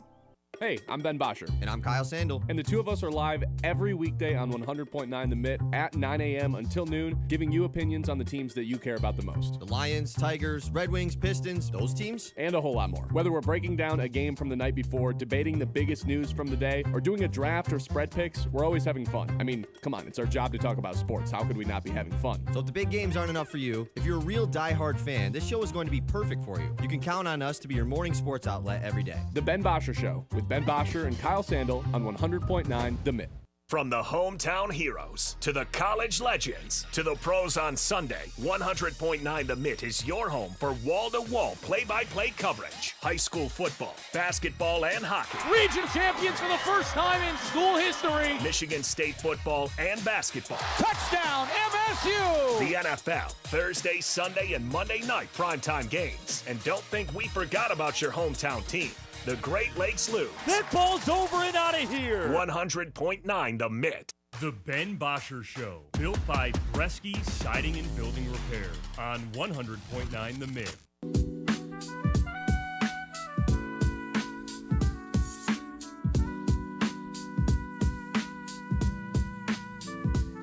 (989-837-6125). Welcome back in.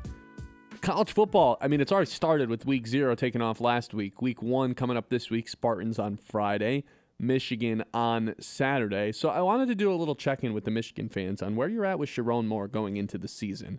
Look, there's two types of Michigan fans. There's the cult members who blindly agree with everything that school does, and you pick them to go undefeated and win the national championship every year. And then there's the rational people, otherwise known as the people who attended the University of Michigan. I want to hear from both groups. What's your confidence level at with Sherrone Moore heading into the season? If Michigan struggles this year, because, 18-year-old quarterback, is this a Sherrone Moore issue? Was Michigan's struggles early on in the season last year a Sherrone Moore issue? Was their turnaround in the second half of last season something Sherrone Moore deserves credit to? I just want to know whether or not the Michigan fans are fully willing to stick their neck out for this guy heading into year number 2 when he's got another suspension coming. He's got another suspension coming next season in 2026. Are you willing to defend this guy and say this is the right guy for the program? Are you waiting TBD going into this year? Because for me, I think it's TBD. With how much of a mess that quarterback situation was last season, I don't know how you can pin that on him. I didn't love the back and forth, who's going to play, let's play both of these guys. I certainly didn't like that, but at the end of the day, those guys were all terrible last season, so not necessarily his fault. Would have liked to stick to one, but it is what it is. This season, again, I expect Bryce Underwood to struggle a little bit because history says these number 1 overall picks, these true freshman starters, don't always have the best seasons, regardless of how high of a prospect they were. I mean, he was the number 1 overall recruit in the country, not just at the quarterback position, but across any position. He's the highest recruit Michigan's ever landed. I think a lot of Michigan fans are looking at that and expecting results right away, when in reality, it's really tough for true freshman quarterbacks to jump into these situations and then bring their school a national championship. The Trevor Lawrence season is really the outlier. It's hard, okay? It's really difficult for that sort of weight to be put on a freshman quarterback's shoulders. So I expect Michigan to struggle. I'm TBD on whether or not I'm going to blame Sherrone more for these struggles, though. I think he does deserve credit for that turnaround last season, right? The Michigan closes the year with wins against Bama, wins against Ohio State. Look, they went into that game in the shoe against Ohio State completely undermanned, out-talented. Obviously, Ohio State had more dudes, had a more explosive offense, and Michigan found a way to muck up the game and win. I think Sherrone Moore deserves credit for that. Is that an X's and O's thing, or is that more of on the coordinators, and he's just kind of building the culture and instilling the mindset and running the program? I think there's still a lot of TBDs with this guy, and it doesn't help that he's not there for 2 weeks at the beginning of the season because we don't get to learn a whole lot about him. I think there's still a lot of question marks around Sherrone Moore to where I'm not ready to plant my flag on either side of I'm in on this guy or I'm out on this guy if my best interest is the University of Michigan. But I am curious to what the actual Michigan fans believe about Sherrone Moore heading into year number 2, Kyle. I don't know. And I'm really curious because I truly don't know where the fans stand on this guy going into year 2. Yeah, it's almost like, does it feel like there's more weight on Bryce Underwood or on Sherrone Moore? Great question. Because you would assume it's Bryce Underwood based on what happened last year with this Michigan team.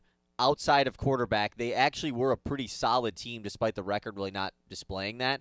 If they had a competent quarterback playing, even an average quarterback, they probably would have been a playoff team. That third or fourth team out of the Big Ten. But obviously, once again, and I hate to just keep harping on this, but Bryce Underwood is a freshman, dude.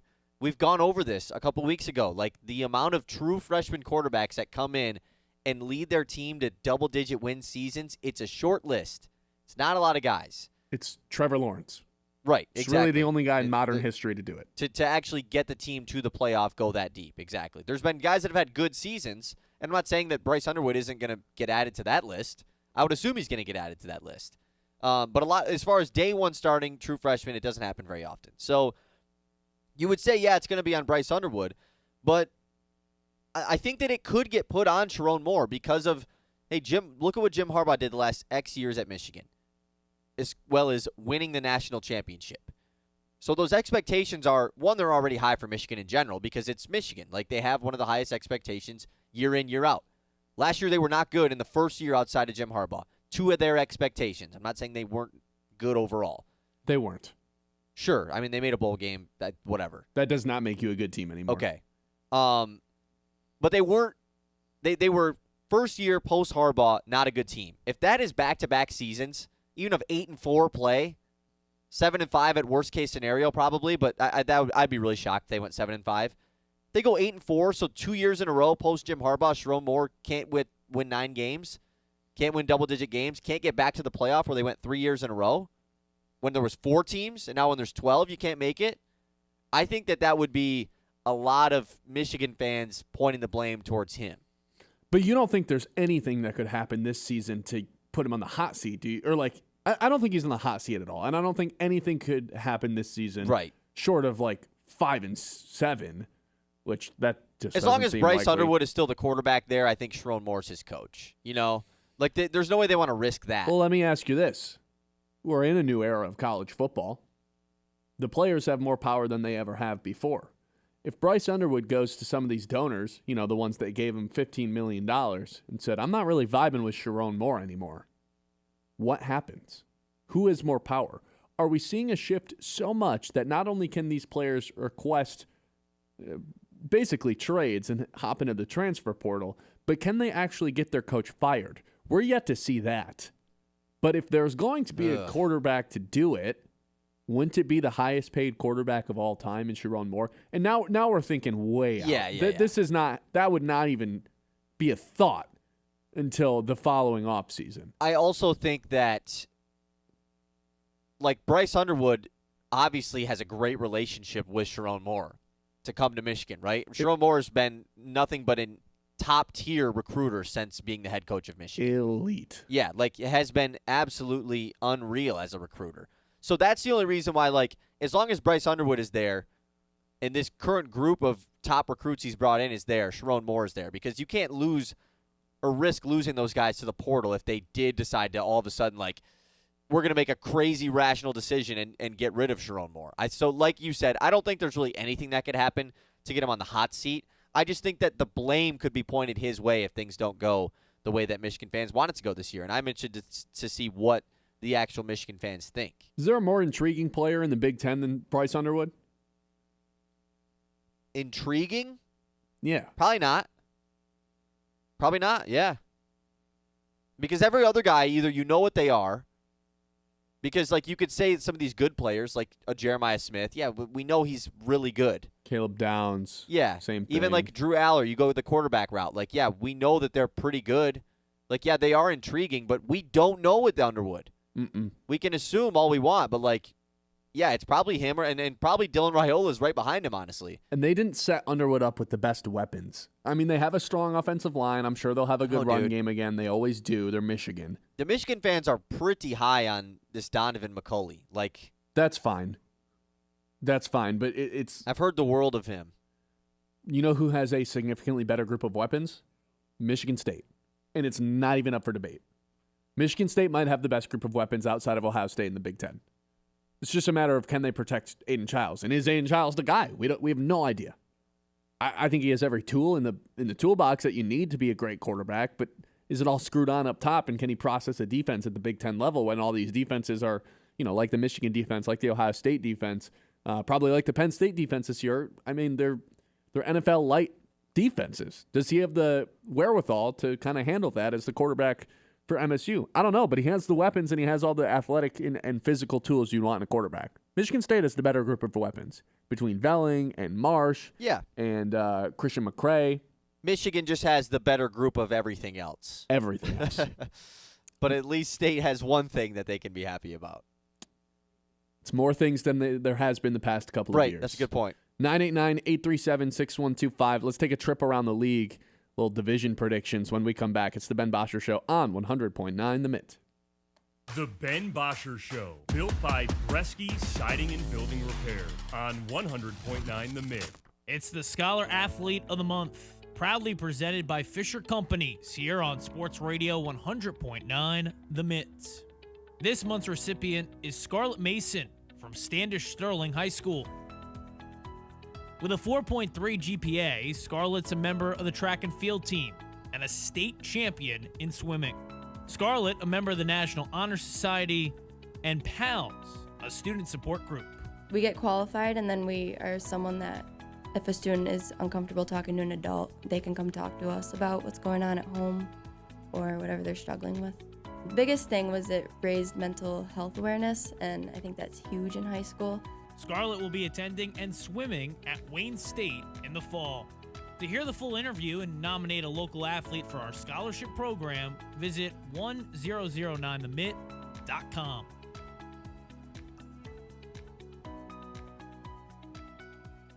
Is your business protected, connected, and running at full speed? At Iron Stack Technology, they provide rock-solid IT solutions, cybersecurity, and support tailored for small and mid-sized businesses. From managed services to cloud migration and 24/7 monitoring, they've got your back so you can focus on what matters most, growing your business. Visit IronStackTechnology.com today and build your IT on a foundation of strength. Iron Stack Technology, IT that works as hard as you do. I'm here with Matt Smith with Modern Realty. All right, Matt, forecast 2025 for us. Well, in 2025, I believe you're going to see a much more balanced market. We've been in a seller's market for a number of years. We're still not busting at the seams with inventory, but we are seeing the market start to balance out a little bit. That means it's still a really good time to get great value out of your home. But for the buyers out there, it also means that your path to home ownership should be a little bit easier. Get in the game, the Gamers Game, with the Great Lakes Loons on Saturday, August 30th. Presented by the Field of Frames Festival in Dow. The Gamers Game is where esports and baseball collide. Plus, don't miss the final fireworks loontacular of the season after the game, thanks to Farm Bureau Insurance. And the first 1,000 fans receive a Loons hat, courtesy of Fidelity Investments. This is the Great Lakes Loons, everyone's hometown team. Scrolling? Make it count. Want local sports content that actually matters? Yeah. 100.9 The Mitt is loaded with local highlights, viral plays, breaking sports news, and takes you can't get enough of. It's hot! Follow us on Facebook, Instagram, TikTok, and YouTube today, and you'll never be out of the loop on the Lions, Tigers, Pistons, Red Wings, Michigan State, and even the biggest stories in high school sports in the Great Lakes Bay region. 100.9 The Mitt, Mid-Michigan's sports leader. This is more than just a lineup. It's a daily ritual for the die-hard Michigan sports fans. At 6 a.m., Anthony Bellino wakes up the state with Spin on Sports. I do not believe it. At 9, the Ben Bosscher Show is appointment listening hosted here in the Great Lakes Bay region. I would like to buy some Casey Mize stock. America's Best takes over at noon. The Herd with Colin Cowherd. Well, what about Patrick Mahomes? And at 3, Bill Simonson brings it home on The Huge Show. Sports Radio 100.9 The Mitt, for the most passionate fans in Michigan. Sportsmanship has never been more important between the lines in athletics and outside those lines in our communities. To listen, to respect, to understand, to practice common decency, to have competition without contentiousness. Sportsmanlike qualities are essential components of life itself. Let's all work together to not only be good sports, but good people. A message from the Michigan High School Athletic Association, promoting the value and values of educational athletics. The Ben Bosscher Show, built by Bresky Siding and Building Repair on 100.9 The Mitt.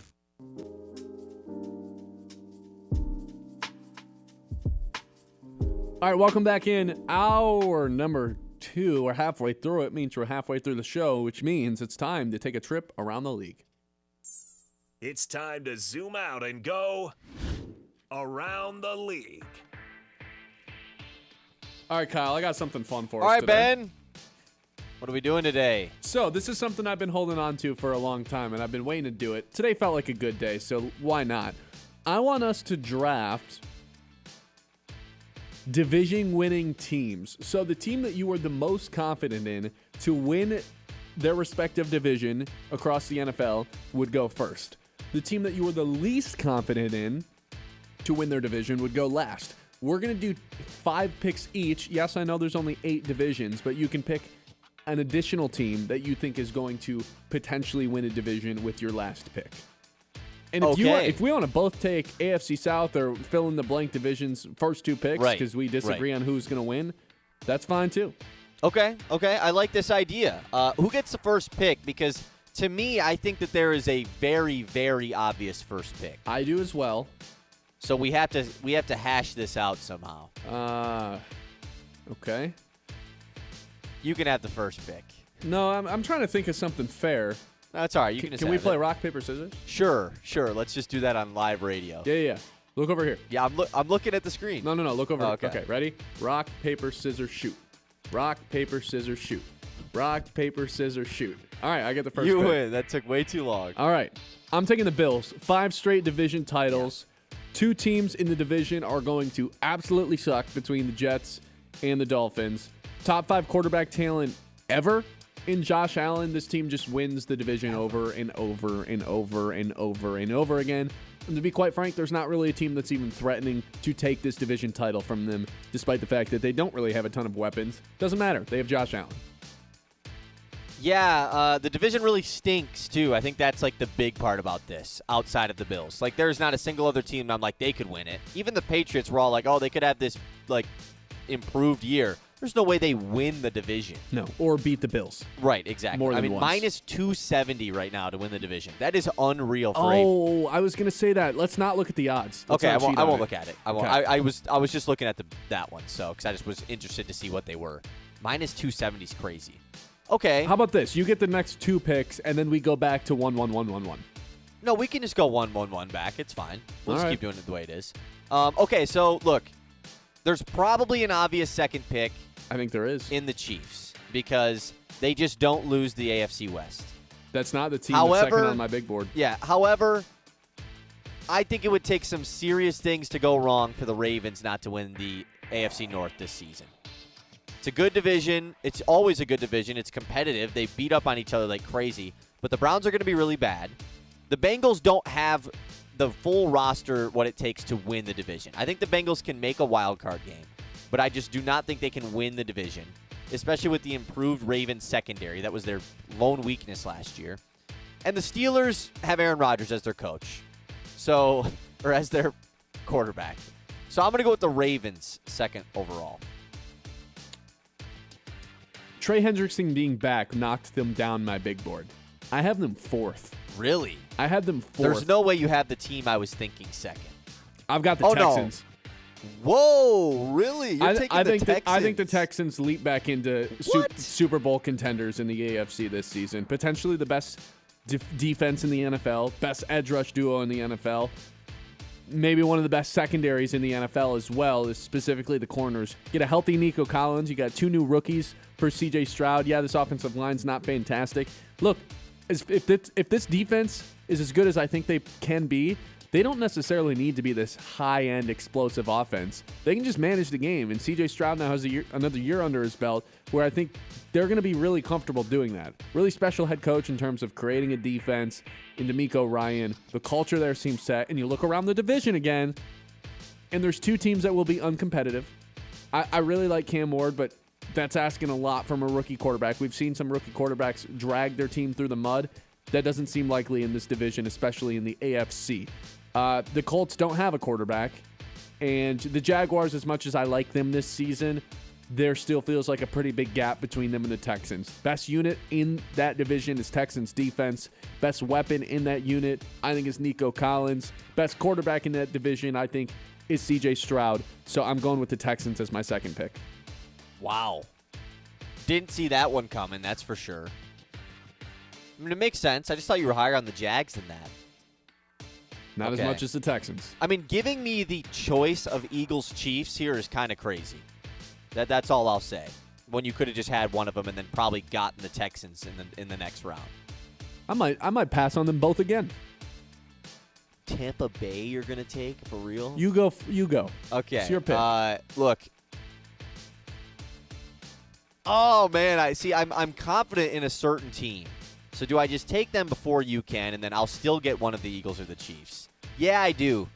Look, I don't care what the odds are. I don't need to look because I know they're probably not tremendous or anything. The Lions are three-peating the NFC North. I love this.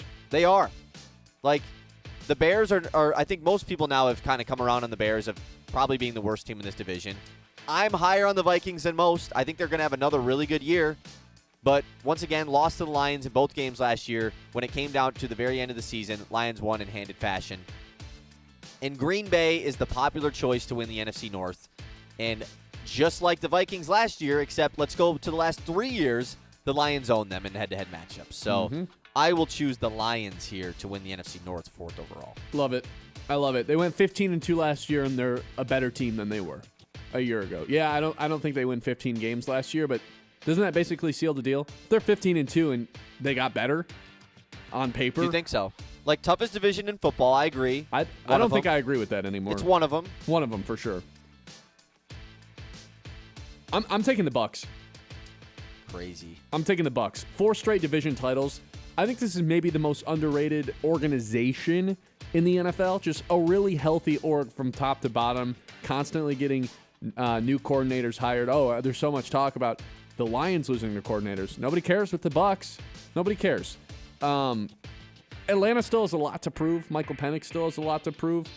And Baker Mayfield just has weapons out the wazoo to throw the ball to, including a running back that was lights out last season in Bucky Irving. This team's consistent. They know how to win football games. I'm taking the Bucks. Unreal stuff from you. I mean, the Bucks, I like the Bucks. I think they're going to be fine, but I think the Falcons could be just as good this year. I think that's really a lot to prove. A 50-50 over there. Lots of proof. Okay, there's no way this team could fall any further than this. The team that has won their division 9 straight seasons, the Kansas City Chiefs, looking to make it 10. The fact that they went 6th in this draft, pretty crazy. So I will take the Chiefs here with the 6th pick. So Patriots from 2003 to 2019 only missed out on 1 division title, and that was the year that Tom Brady was hurt. AFC South, I think, is much better than that AFC East was for a long time. I wouldn't be surprised if we were in the middle of a Kansas City 15 straight division titles, something like that. Yeah. Death taxes, Kansas City wins 12-plus games. I'm not mad at the pick. But there's just another really good team in that division. That's all. Yeah, That's I think the only thing that held me back. Two, yeah. Okay. I'm taking Philly here. Yeah, they also fell too far. I don't think they did. I mean, there's a reason that there hasn't been a back-to-back champion in this division since 2004. Right, that's what I was going to say. Everyone throws that stat around. What does it mean? Why does it actually happen? I think all 4 of these organizations are extremely dysfunctional for different reasons, but all seem to get in their own way. The Giants, it's out of stupidity. The Commanders, it's out of cheap ownership, which they're trying to move on from, but still struggled with the Terry McLaurin thing. With the Eagles and Cowboys, it's unique. With the Cowboys, it's because they think way too highly of themselves and have a crazy man running their team. And with the Eagles, it feels like they just can't keep things together on the field. So I think that just leads to a lot of parity in this league and specifically in this division. Look, am I going to be shocked if Micah Parsons plays the whole season, the Cowboys win the division? Nope. Am I going to be totally shocked if Washington wins the division? Nope.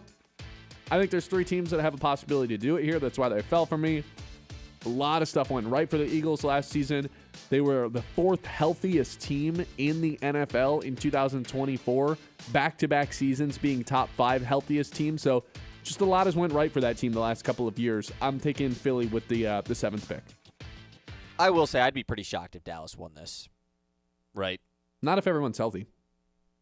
Yeah, I mean, I guess that's fair. It is. The stat is pretty crazy, though. No back-to-back since 2004, and you would think, oh, that means probably all 4 teams have probably won a good amount. No, Giants haven't won since 2011. Yeah. So just wanted to throw that out there for any Giants fans that might be in the vicinity of us. We each have 3 more picks, though. Yes.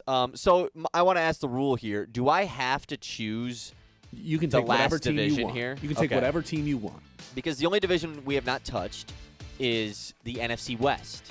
Correct. Which is probably the tightest division as far as who's going to win it this year. It's really up in the air and how good this division's going to be. I really have no idea who's going to be good in this. So I have my pick from that, and I probably guess I just take it. Or do I get the lock on the AFC West and just take the Broncos so I just automatically get the winner of the AFC West, assuming the Chargers don't win? A lot of Jim Harbaugh disrespect being thrown around Chargers right haven't now. won the division since pre-2010. Jim Harbaugh hasn't been there since 2023. Right, he was busy doing cheating. Okay, I'll take the Rams. I'll take the Rams. Look, I've lost a little bit of confidence in the Rams pick as I was 3 weeks ago when I was all in on the Rams winning this division. Because of all the injury stuff going on with Stafford, this is very repetitive from 3 years ago post-Super Bowl where the Rams had a really rough year and they got the really good pick. The Lions got the pick from them. But I just am not all in on the 49ers completely flipping things around from a year ago. And I don't think the Seahawks are going to be very good. The Cardinals could be improved. I'm not out on them. But I will take the Rams to win the NFC West. I don't believe they're the favorites to win. I think the 49ers are. But I'll still take the Rams. My big board has the Cardinals next. Over the Niners, who are the favorite.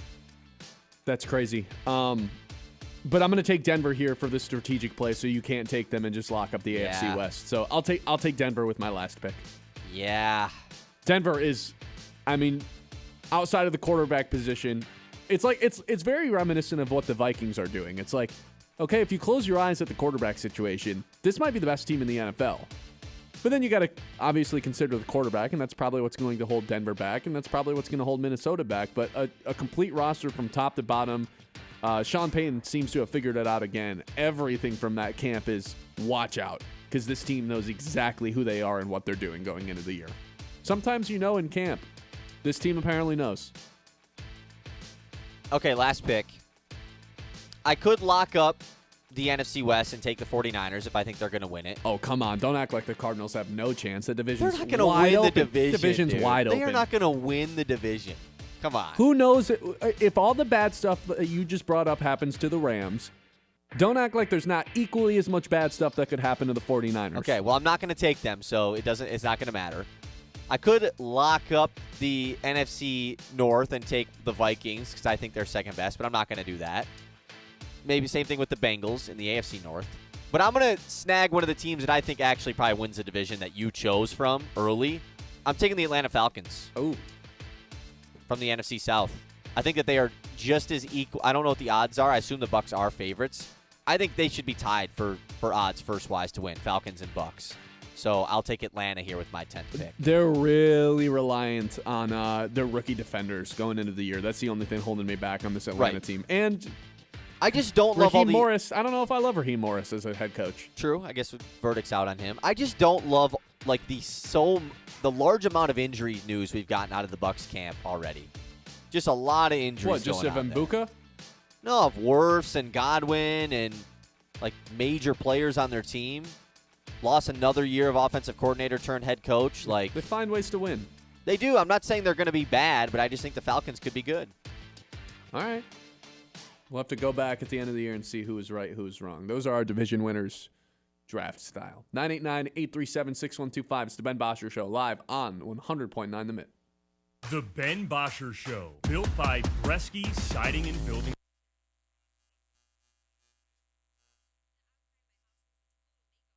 Siding is faded, the gutters are falling off, and the roof is leaking. What is that falling from the sky? Super Bresky! Who are you? Super Bresky! Excuse me? I'm here to tell you, Bresky Siding and Building Repair can fix your house in no time. All you have to do is call my dad, and your house will look as good as new. Call me, Derek Bresky, at Bresky Siding and Building Repair today. It's time to remember that. With Kyle Sandel. Presented by Matt Larson, Farm Bureau Agent, located downtown Midland. Busy day in the NFL last night as far as all 32 teams trying to shrink that roster size down to 53 ahead of today's deadline. The Lions obviously having to do the cuts as well, and we got a not-so-shocking one in Hendon Hooker, so I want to discuss that first. And I don't mean this in any disrespectful way towards Hendon Hooker, but I'm happy that this has finally come to an end. Hopefully, Hendon Hooker will get picked up by another team and get a fresh start and maybe get an opportunity to be a backup somewhere else and maybe get some NFL snaps at some point. But here in Detroit, it clearly was never going to work out. This preseason was the one for him to win that backup job for the first time in his career, and he's outplayed by Kyle Allen. Simple as that. Brad Holmes took a swing in the third round of the 2023 draft, and it simply didn't work out. And it's not so shocking looking back at it why it didn't work out. He was one of the older quarterbacks in the draft who was coming off of a torn ACL. So he didn't really have the time to develop under Jared Goff to potentially take that job ever. Like, looking back at it, there was really no route ever that Hendon Hooker would be the successor to Jared Goff. It is what it is, and I'm happy that Kyle Allen is still a Lion. Now, the roster move that caught me and probably most other Lions fans a little bit off guard was the waiving of Dan Skipper. Been the 6th or extra offensive lineman for this Lions team for a couple years now, and hopefully Skip just gets sent to the practice squad, continues to play for the Lions this year because he's going to play a big role once again. Remember that. Presented by Matt Larson, Farm Bureau Agent, located downtown Midland. I'm Sarah Stockford, host of 100.9 The Mitt Success Suite, a podcast highlighting the most inspiring female leaders across the Great Lakes Bay region. This month, we spoke with Allie Huntoon, the director and founder of Allied HR Solutions and Allied Group Fitness. Lean on people I trust to help me get through things too. If I know that I'm overwhelmed or I need support with something, I usually try to reach out. Sometimes I'm still trying to do things all myself. And that's a learning curve too. Delegation is your friend. I'm learning that. Something I definitely do. So I think it's leaning on your team. I think it's putting things into perspective. Even though HR is very important and we have things all the time that come up with terminations or discrimination or harassment. Listen to the full interview with Allie on YouTube on 100.9 The Mitt. Subscribe and hit the notification button to be alerted when new episodes drop. That's Success Suite with Sarah Stockford. At First Class Epoxy Floor and Counter, floors don't just get coated, they get a makeover. Epoxy's so tough, it shrugs off spills, stains, and even your wildest dance moves. Garages, workshops, anywhere you want a floor that's smooth, shiny, and just a little bit sassy, they handle it all with style. No more boring floors. Get ready to impress everyone who walks through the door. Slide into durability and flair. First Class Epoxy Floor and Counter, where your floors get the VIP treatment they didn't know they needed. It's your last chance to get to Dow Diamond. The Great Lakes Loons host the West Michigan Whitecaps to close out the 2025 regular season, August 26th through 31st. It is good! And the Loons are looking to secure a playoff spot and push for their second Midwest League championship. Tickets start at just $12 at loons.com. This isn't just baseball. This is the Great Lakes Loons, everyone's hometown team. I'm Ben Bosscher, and here's what I think. I think the Detroit Lions are going to be worse this season, but still go 12-5 and win the NFC North. I think the Minnesota Vikings are the biggest threat to steal the NFC North from the Detroit Lions. I think we got to taper back our expectations for Bryce Underwood, with him being an 18-year-old freshman and all. I think the lack of aggression from Scott Harris at the MLB trade deadline is going to haunt the Tigers for years to come. And I think you should listen to the Ben Bosscher Show weekdays from 9 to noon on 100.9 The Mitt, built by Bresky Siding and Building Repair, if you agree or disagree with anything I just said. You want sports takes? You want local voices that own the mic? Yeah. We've got them on Sports Radio 100.9 The Mitt. It kicks off at 6 a.m. with Anthony Bellino on Spin on Sports. Rise and shine. From 9 to noon, don't miss Michigan's newest sports show, The Ben Bosscher Show. Hey, remember that. At noon, you get America's smartest sports takes, The Herd with Colin Cowherd. I want Shador to play. And at 3, the one and only Bill Simonson and The Huge Show. This is where real fans stay locked in. 100.9 The Mitt. Local sports don't stop when the game ends, and neither do we.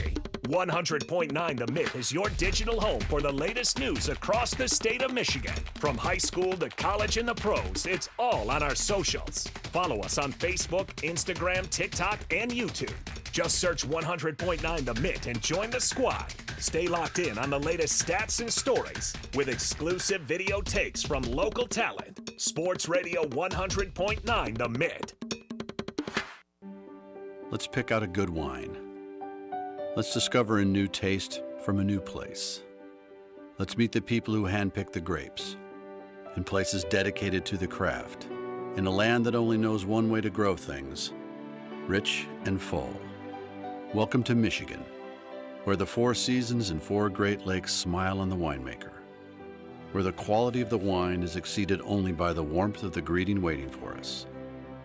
And with more than 90 wineries, covering more than 13,000 acres, the harvest has never been better. So let's wander through lush vineyards, discover hidden treasures in vast cellars, and renew ourselves in comfortable tasting rooms. Let's all raise a glass. Let's gather our closest friends and become even closer. Because taking time to toast the beauty and bounty of life is pure Michigan. Your trip begins at michigan.org.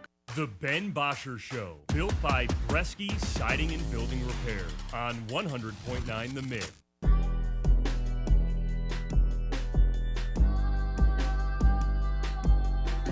I'm sure there's a lot of people out there wondering, why on earth did the Lions cut Dan Skipper? Why does that make any sense? And part of me is just as curious as you are, but there has to be a reason behind this. And there's 3 reasons I can think of. The first of them being, this is a roster hurdle, something to do with the IR placements, like the day of the deadline, the day of the cut deadline, you can add another player to the IR to return spot, but you have to free up a spot so you can basically get rid of a guy if you know you're going to re-sign him, go to the practice squad, elevate him. It's basically this whole hurdle that I can't really explain to you. It makes sense in my head, but it's this complicated, like, basically we found a way to get an extra IR spot. The second option would be they don't even want him back, and they are just willing to save the dead money and have Jamarco Jones be the third option at the offensive tackle spot. And the third option, which I will die if this is the actual reason, if this is what they end up going with, I'll die if Giovanni Manu is the offensive tackle 3 for this team. He has done nothing in his time with the Lions, nothing to warrant the offensive tackle 3 spot for this team. So I think that's very unlikely. If that's true, and Dan Skipper, if Taylor Decker or Penei Sewell gets hurt at any point this year, wrap it up. The Lions just aren't winning that game because they have a dead guy. Or a useless player playing offensive tackle one way or the other. Isn't this what you want, though? Finally an opportunity to see if this guy can do anything in real he reps? Sucks. He's straight up, he sucks. He sucked in preseason. He's the worst player on the offensive line. All these other guys got cut, and right now he's in line to be the offensive tackle 3. It drives me up a wall that this guy is not only on the roster, but they got rid of Dan Skipper, and right now, unless we still don't know if Jamarco Jones is going to make the team or not. I would assume he is. That's kind of what the inklings are showing. Or if he gets signed, or if he gets cut, maybe they bring back Dan Skipper on a different sort of deal because he can just sign with whatever team because he's a veteran. It doesn't have to go through the waivers. But if somehow, some way, they're like, Giovanni Manu is our OT3 this year, I'm going to lose my mind. He sucks and has never done anything useful for this team. You know who allowed the most pressures in preseason? When all of the offensive linemen suck on the Lions, was Giovanni Manu, the guy they invested a 4th-round pick on. He stood out as the worst player on the offensive line in preseason. That's hard to do when there's a bunch of UDFAs sitting on the offensive line. But somehow he managed to do it. The worst graded out person. And right now he's your OT3. I think that you are Giovanni Manu's biggest hater. On planet Give me a Earth. T-shirt. I'll wear it every day. I might get you that for your birthday. Or I might just get it for you just in general. Do it. I'll wear it every day on this show. Giovanni Manu's biggest hater. We had talked about this, about he's wasting a roster spot or whatever. What if he had done really good in preseason? It didn't matter. He's never going to play. Anyway, so the opportunity for him to play is really the only option of knowing anything, right? Sure. But if he sucks in preseason against third-string defensive tackles, then what makes you think he's going to hold up against Rashawn Gary or Micah Parsons or Trey Hendrickson or Chris Jones? What makes you think he's going to hold up with any of these guys if he can't even defend Kyle Allen from these guys who are going to be selling insurance here in a few weeks? It's a good point. I'm interested to see I'm assuming they're just trying to finagle some sort of keeping an extra guy on the roster, it's a roster with hurdle. This Dan Skipper thing. I would be genuinely shocked if Skipper ended up on another team because just of how much his role has been with this. He's not going to go be a starter somewhere else. Nope. And what other teams use their 6th offensive lineman like the Lions do with Dan Skipper? I think it's something to do with he gets meaningful snaps as the 6th guy. I think it's something to do with the Miles Frazier injury. Yes, that's what I was thinking. I think it's something to do with the Josh Pascal injury.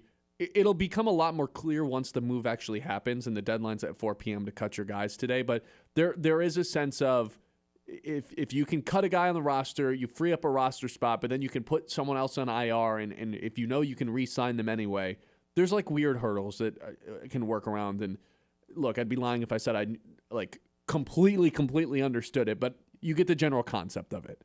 It's a hurdle to basically free up an extra roster spot so you don't have to cut somebody else who can't clear waivers, I think would be my assumption. And you need 4 years of service time to be able to clear waivers. So obviously that's already happened. But the bigger one was, not bigger one, but the one that was also surprising was Jackson Meeks getting cut after a hell of a preseason. Yeah, man. A lot of people I see upset about that. When I saw there was maybe a word where they would keep an extra receiver just because of the Skipper cut, but obviously that's not going to happen. And I don't think someone like that's going to clear waivers. I'd imagine somebody else takes a waiver claim. But maybe they thought that because it was basically him or Dom Lovett, and maybe people thought since Lovett was drafted that he would just automatically get claimed by someone else because he was an actual draft pick. Yeah.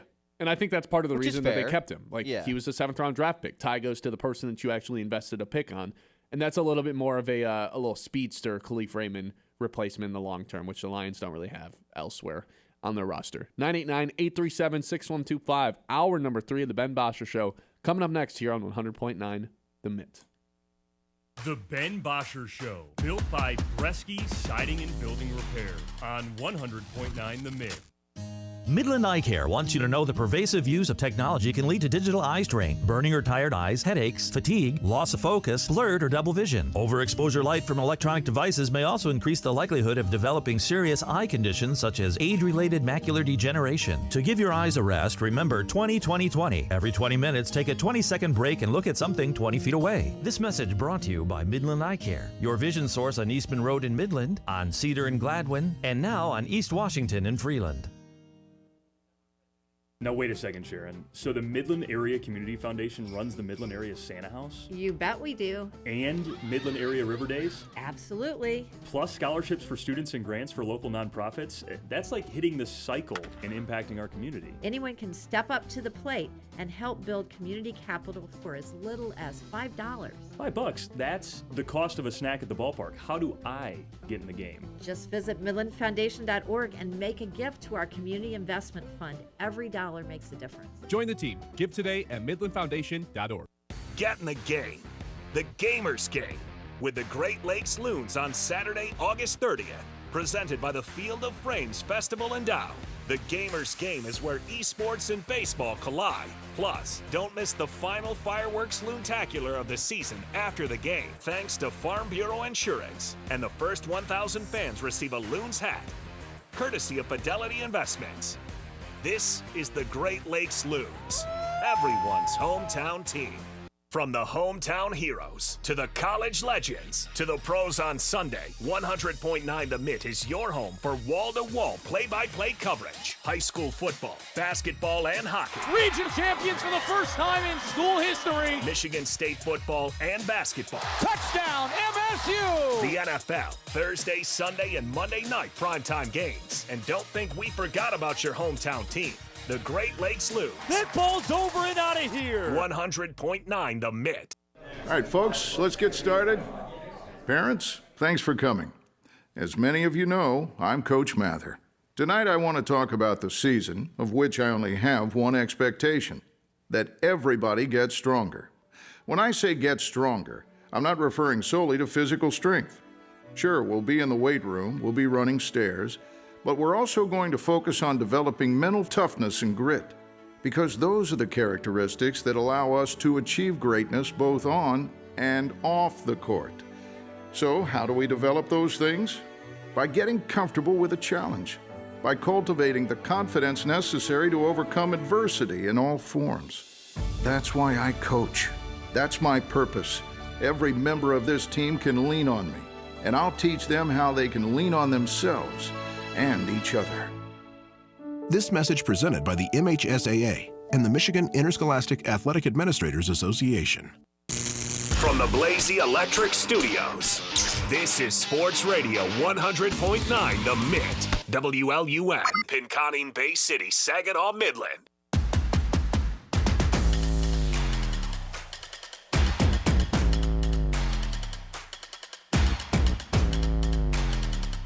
All right, speaking of the Brad Holmes draft picks, speaking of these roster cuts, we did have not one but two different Brad Holmes roster failures get cut from the team yesterday.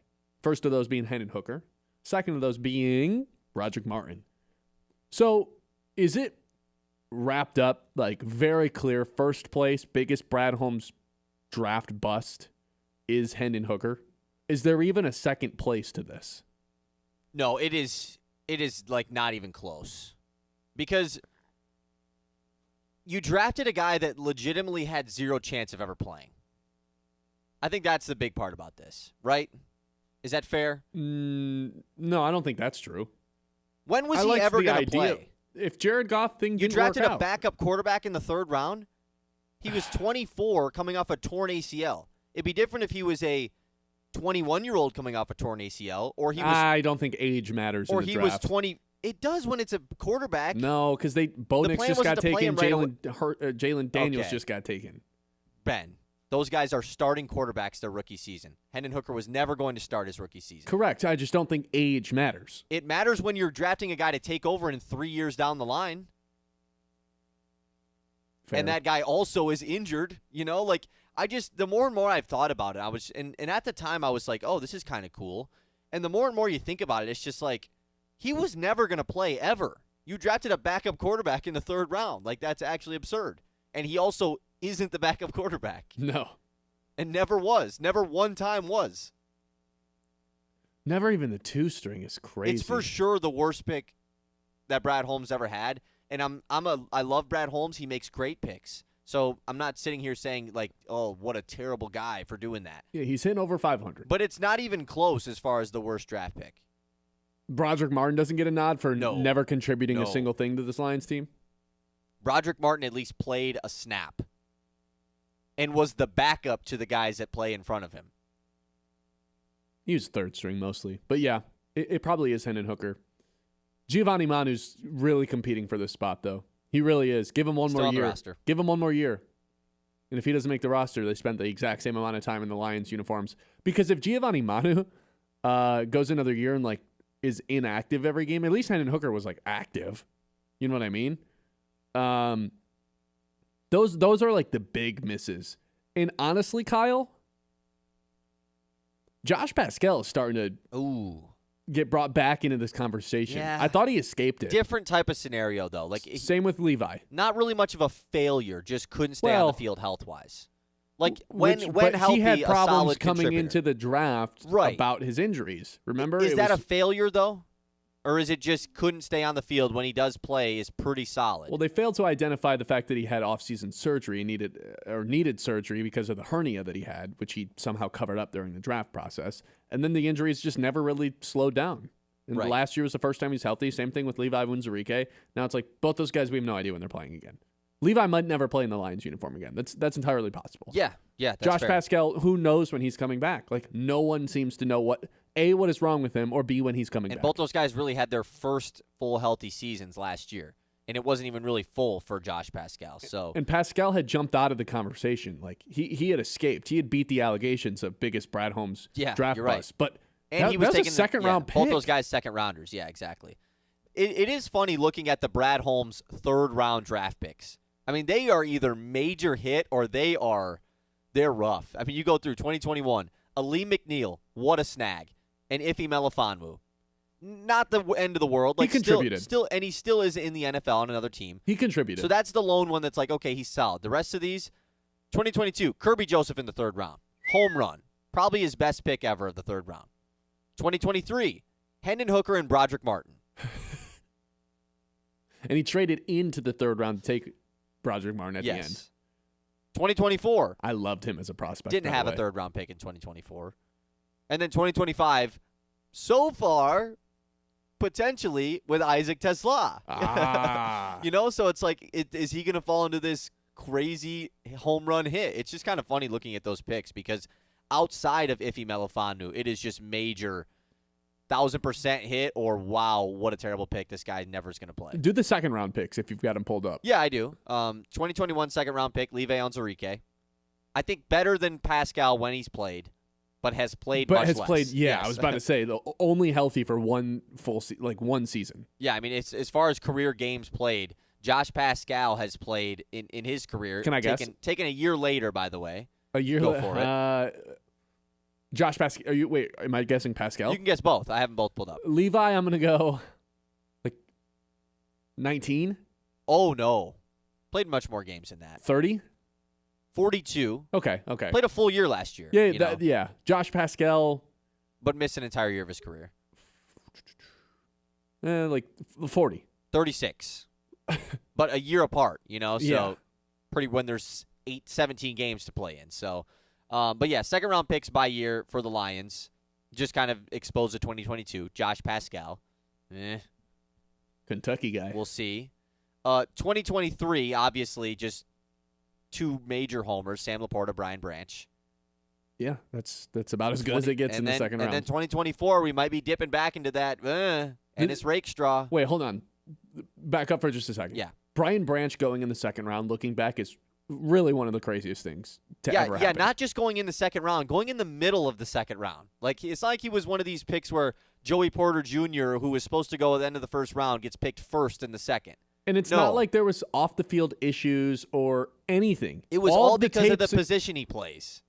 Yes, because he was a nickel, and it was like, we just don't value nickels. Well, you can play him at safety, and he doesn't have to leave the field. But remember that first season? I'll never forget this because it was first year of the payoff doing the show at 6. And when they went to Chicago, I went to that game. And it was that game where the offense lost, right? Yes, the offense couldn't move the ball, and Justin Fields kind of picks the lines apart. Oh, that was when he ran for like 170, yeah. And I'm sitting there freezing my butt off at Soldier Field, just asking my friends, where on earth is Brian Branch? Why is he not playing? And sure enough, I go home, and he only played something like 17% of the snaps against Chicago. And I'm like, we got to find a way to get this guy in the field. And the Lions play more, base coverage than most other teams. They don't have that nickel corner on the field. They only go 5 DBs. Okay, then Brian Branch has to be the safety, and they found a way to do it. That's why he didn't get drafted so high, and also because he had a slow 40. Right, which is... I don't care about 40s anymore because of that. Maybe for a running back or receiver, but actually, I think I only care about it for running backs. That's really the only position I care about it for. Maybe receiver a little bit. I mean, I think it matters for a receiver, right? Yes, but I think speed is quite important. You can make up for it with how technical your routes are. I don't think St. Brown had a great 40. Well, yeah, different type of receiver. For slot guys like him, it's not as important. I would say the Jameson Williams type receivers. Oh, I wish we got a JMO. I wish we got a JMO 40. Right. But yeah, Sam Laporta, Brian Branch in 2023, just home runs. 2024, we go back to the Pascal Onzarike thing, except this guy has yet to prove anything, drafted much later. Ennis Rakestraw, which is actually carving out an exact Josh Pascal, Levi Onwuzurike role for himself. I think even worse because when is the opportunity even going to rise for Ennis Rakestraw? DJ Reed's under contract. Right? Well, no, I believe he's under contract, right? Well, is that a multi-year deal? Yeah, it was multi-year, but I think there is a get out, I'm pretty sure, after the first year. But I'm pretty sure that it was a 3-year deal when they initially signed him. You might be. Yeah, I think you are right about that. 3 for 42 or something like that. It's 3 for. Yeah, but there is a get out, I'm pretty 48. sure. $32 million guaranteed. So the first 2 years are guaranteed. So even if Rakestraw does come back and shines a little bit in camp next year, yeah, nothing. He's the third outside corner. Maybe they want to toss him in at nickel a little bit. And you can't even trade him because there's no tape on him. No team's trading for that guy. So not a second round pick. We're looking at 2 years down the line for a chance of, unless you really feel confident in him and you trade away a Reed or something. Who knows? And then this past year, a guy that I think could potentially be in that Laporta branch, not saying that he'll be as good as them, but could be a home run, is Tate Ratledge. So the second and third rounds really for Brad Holmes, more so the third round, has been very hit or miss. See, you don't have to hit on every single one of your day 2 picks. But this shows how important they all are. If you're 50-50 on your day 2 picks, but you hit on every single one of your first round picks, because correct me if I'm wrong, there's no first round busts at all. Terrion Arnold, do not tell me he's a bust yet. No. Way too early to say that. Everyone else has been a hit. No, there's not even close. Not even busts. All of them are studs. And if you hit on every single one of your first round picks, regardless of where you're drafting, and you hit on 50% of your day 2 picks, I don't even know if it matters what happens in the rest of the draft. You're going to be fine. Right. You're going to be fine. And like we said, I mean, you look at the second and third round picks of the Lions pre this era, and they are rough. They are really bad. Oh, the second round curse. Yeah, exactly. So you don't have to hit every time, but man, when you sneak a couple in every once in a while, and when those ones you do sneak in are superstars, which you don't really expect to get those in the second and third round, that's why Brad Holmes is so good at what he does. Outside of St. Brown, day 3 picks, anybody stand out off the top of my head? Malcolm Rodriguez. But there's a couple. Malcolm Rodriguez would probably be the second one other than St. Brown, right? Nah, there's 2021. There's a better one. James Houston? Same class. James Houston was 2022. Man, that's a name. Derek Barnes also in the 4th round of 2021. Yeah. St. Brown and Barnes. Locked up. Gave him the extension this offseason, too. Other than that, Mahogany has the potential to be, for sure. Now that he probably just counts already, right? Starting left guard as a 6th round pick. That's already probably a hit in general, yeah. And that's basically it, yeah. Shout out to Chase Lucas, though. The first Brad Holmes draft pick to get cut. Yes. 6th round pick? 7th? 7th. Yeah. Dominic Lovett almost joined the list, but stuck it out. this season. 989-837-6125. I hope everyone's having a good start to their Tuesday. I want to circle back to that Tigers game last night. It was a late one. We got another late one tonight. But Tarek Skubal can't pick up a win once again. Not really his fault, though. We'll get to that in a second. It's the Ben Bosscher Show, live on 100.9 The Mitt. Don't go anywhere. A lot of good stuff coming up. Still got our news and our two traditions to close out every single show. And I'll tell you what, after the show, I will be at the Greater Midland Community Center, your hub for health, wellness, and fun, right here in the heart of Midland. From fitness classes and open gym, swimming to youth sports, family activities, there's something for everybody. Affordable memberships, expert staff, and a welcoming space for all ages and abilities. Hosting an event, ask about their rental spaces, and full-service event support. Stay active, stay connected, all under one roof at Greater Midland Community Center. Learn more or sign up today at greatermidland.org. The Ben Bosscher Show, built by Bresky Siding and Building Repair on 100.9 The Mitt. The Loons are fresh off a 12-game road trip.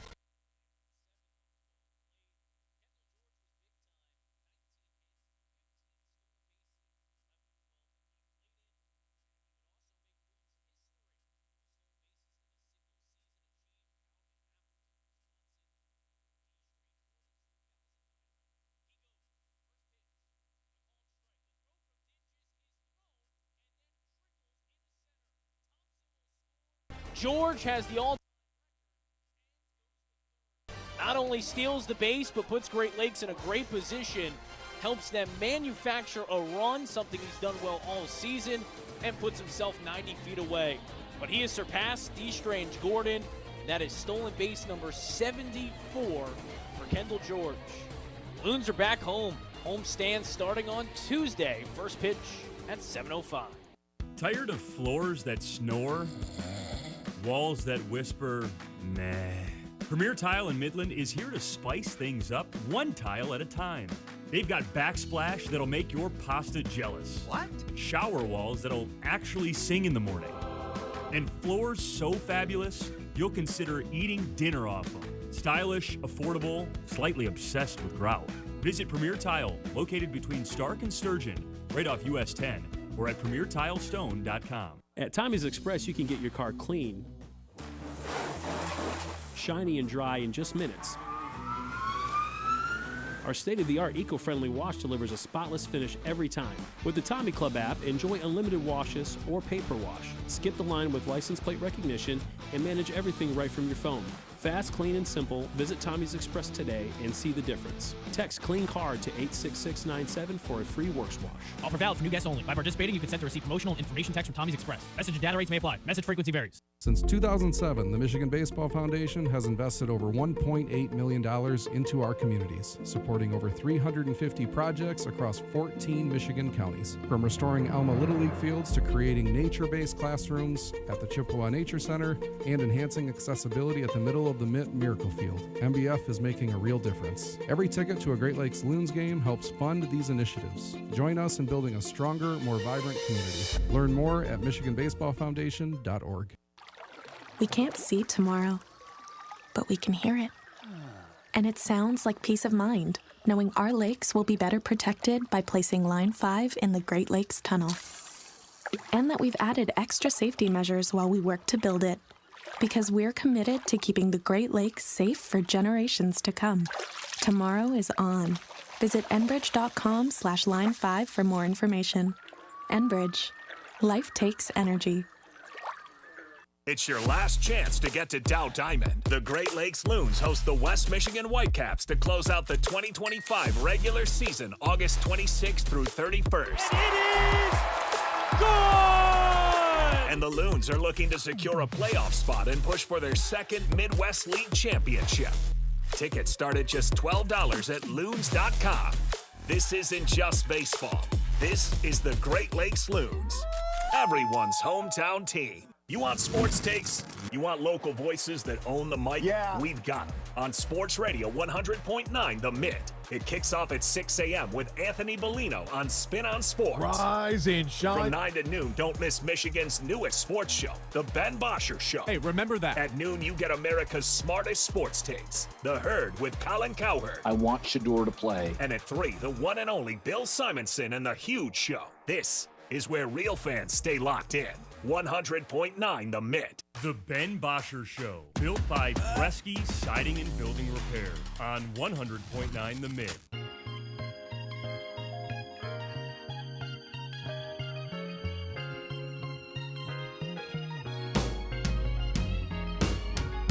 All right, welcome back in. Ben Bosscher here with you as always, here on the Ben Bosscher Show. Kyle Sandel behind the glass today. Hope you guys make your way out to Dow Diamonds today. Today was one of those days where it felt like fall. We're not even supposed to get to 70 degrees today. It got me sad. I was like cold this morning coming in. It was below 50 this morning when I came in. Yeah, dude. I mean, that threw is... the watch on, check the temperature. Do I need a sweatshirt today? Yeah, it's 47 degrees outside. I was very sad this morning. Yeah, I mean, I went with the sweater today. Like, that's how cold it is. But if you're one of those people that, you don't like when it's blazing hot outside, come to the Loons game tonight. It's the last homestand we're going to have, at least in the regular season. So hope to see you guys out there at some point this week. Our man Kyle Sano is going to be PA announcing today. Hey, yeah, filling in for Boomer. It is not going to be that cold, though, for the Loons game. Just no. That was just a morning thing. It'll still be like a solid temperature but at the Loons but game. It might be like summer chilly. Can I give you know like a hot mean? take a little bit? As far as wardrobe goes, just for wardrobe, it's a fashion show. Fall is my favorite time of the year weather-wise. I love a pants and like a long sleeve or just a crew neck or something where it's not like so cold where I need another layer. I need multiple layers on, but like a light pants with a little sweater on or like a quarter zip. Like that's my favorite weather year just for wearing things. Obviously, summer's the best weather-wise. I can get behind that. Just typical weather-wise, summer for sure. But just as far as what I get to wear. You like your outfits the best in the fall. I like my outfits the best in the fall, yes. It's kind of is that a hot take, though? I don't really know. I don't think know how it is. people feel. I mean, summer fits are just like easy. Shorts and a t-shirt, like it's very easy that way. I feel like for guys specifically, fall is where we thrive. Right, because you can't really do too much in the t-shirt. you get the flexibility in the fall. Yeah, you can be malleable. Right. Like maybe it's warm enough where I actually still could wear shorts, but I'm going to wear a hoodie with the shorts. Oh. Can't really do that in the summer. You watch me walk into work with a sweatshirt on almost every morning this summer. I like the sweatshirts. True. I don't like the feeling of being cold. It's I'd also rather just be hot. really cold in here no matter what the temperature is outside, so that's what makes things tough. Yeah. I don't think girls would say the same thing about fall, to be honest. Now I'm way out of my element, but I don't know. I don't For know. some reason, Let I us, think hey, they'd say, ladies that are listening to the show, text in. Yeah, 989-83. What if I just read your number? Dude, that's good. That's good stuff, Ben. Oh, man. I make myself laugh. 989-837-6125. Anyway, this Tigers game last night. Tarek Skubal fails to pick up a win yet again. That is now 4 straight starts without a win. Doesn't mean he got a loss in every single one of those, but hasn't got a win since August 2nd. So no decision, and then the loss yesterday. Only gives up 1 earned run, but while he's on the mound, 6 runs end up going up on the scoreboard out in, wherever. In Oclamento. Oh, yeah, some made-up city. Oh, Sacramento, what is that? Also, the Gotham Athletics. Isn't it crazy that they're? No, I think still people call them the Oakland A's out of just like habit. I do. I mean, I fall for it. Obviously, out of habit. They play in Sacramento, and they have Las Vegas patched onto their jersey. That I couldn't believe that yesterday. It's like you haven't even broke ground on a stadium yet. Why do you have? I feel like they're doing a thing where it's like they're jumping ahead in a relationship. To where, they want this to work so bad that they're, tattooing the other person's name onto themselves. You know what I mean? Yeah. Before you're even married. It would have been better if they just named themselves the Las Vegas Athletics, but our stadium's not ready yet. We've seen teams do that in the past, right? Even with the Rams. I mean, yeah, they were still playing in Southern California before they moved into SoFi. Right. But, like, they weren't in their stadium yet. They still changed to the Los Angeles Rams. Why can't they just call themselves the Las Vegas Athletics? That's the part I genuinely don't understand about this. Because I'm not even sure that they have, like, a signed contract to start this stadium yet. They're still working through that. This is one of the that I don't know. One of the biggest malpractices from ownership of the last decade in sports, maybe all time. Right. Well, it shouldn't shock you coming from an organization like the Athletics. No, not at all. That blew my mind. It was kind of fun playing in like a little stadium like that. But I will say the JV stadium, yeah. For the Tigers to go out there, I think it's tough for them, for the outfielders specifically. Because it's like, this is the first time we've ever played out here. It's not like, right. I doubt very many of them played there in the minors just because that's on the other side of the country. Yeah, the A's this season have 3 guys with 25-plus homers, and they're about to have 4 with Tyler Soderstrom at 23. And Nick Kurtz has 30-plus.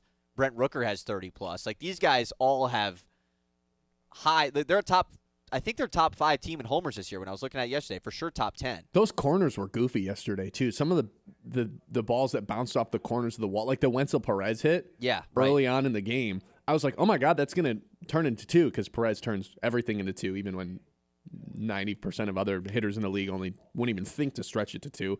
But the outfielder, whoever's in right field yesterday for the A's, actually played it pretty well. And I was like, I don't know if our guys would have done that because they've never played in this stadium. They don't know how the wall's going to bounce out there. It's just a goofy place to play. It's funny that there's 2 stadiums like that being played in this year, with the Rays playing at the Yankees High A field, and then obviously the Athletics playing wherever this field is. So it's just kind of weird. But the Rays plan on being back in Tropicana next year, right? I think next year, but don't quote me on that. They're fixing Tropicana, yes. Which they should have just built a new stadium. Of course. Or moved cities. That's probably the more realistic thing they should have done. But the A's are like they don't have a home next year, do they?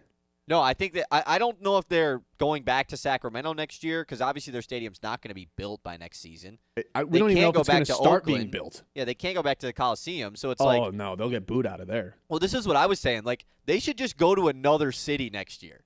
Like, they should just go to Salt Lake City and just like kind of because we're talking about all this expansion for MLB teams. Oh, like the MLB uses them as like a... Yeah, hey, you guys are the Savannah Bananas of the MLB.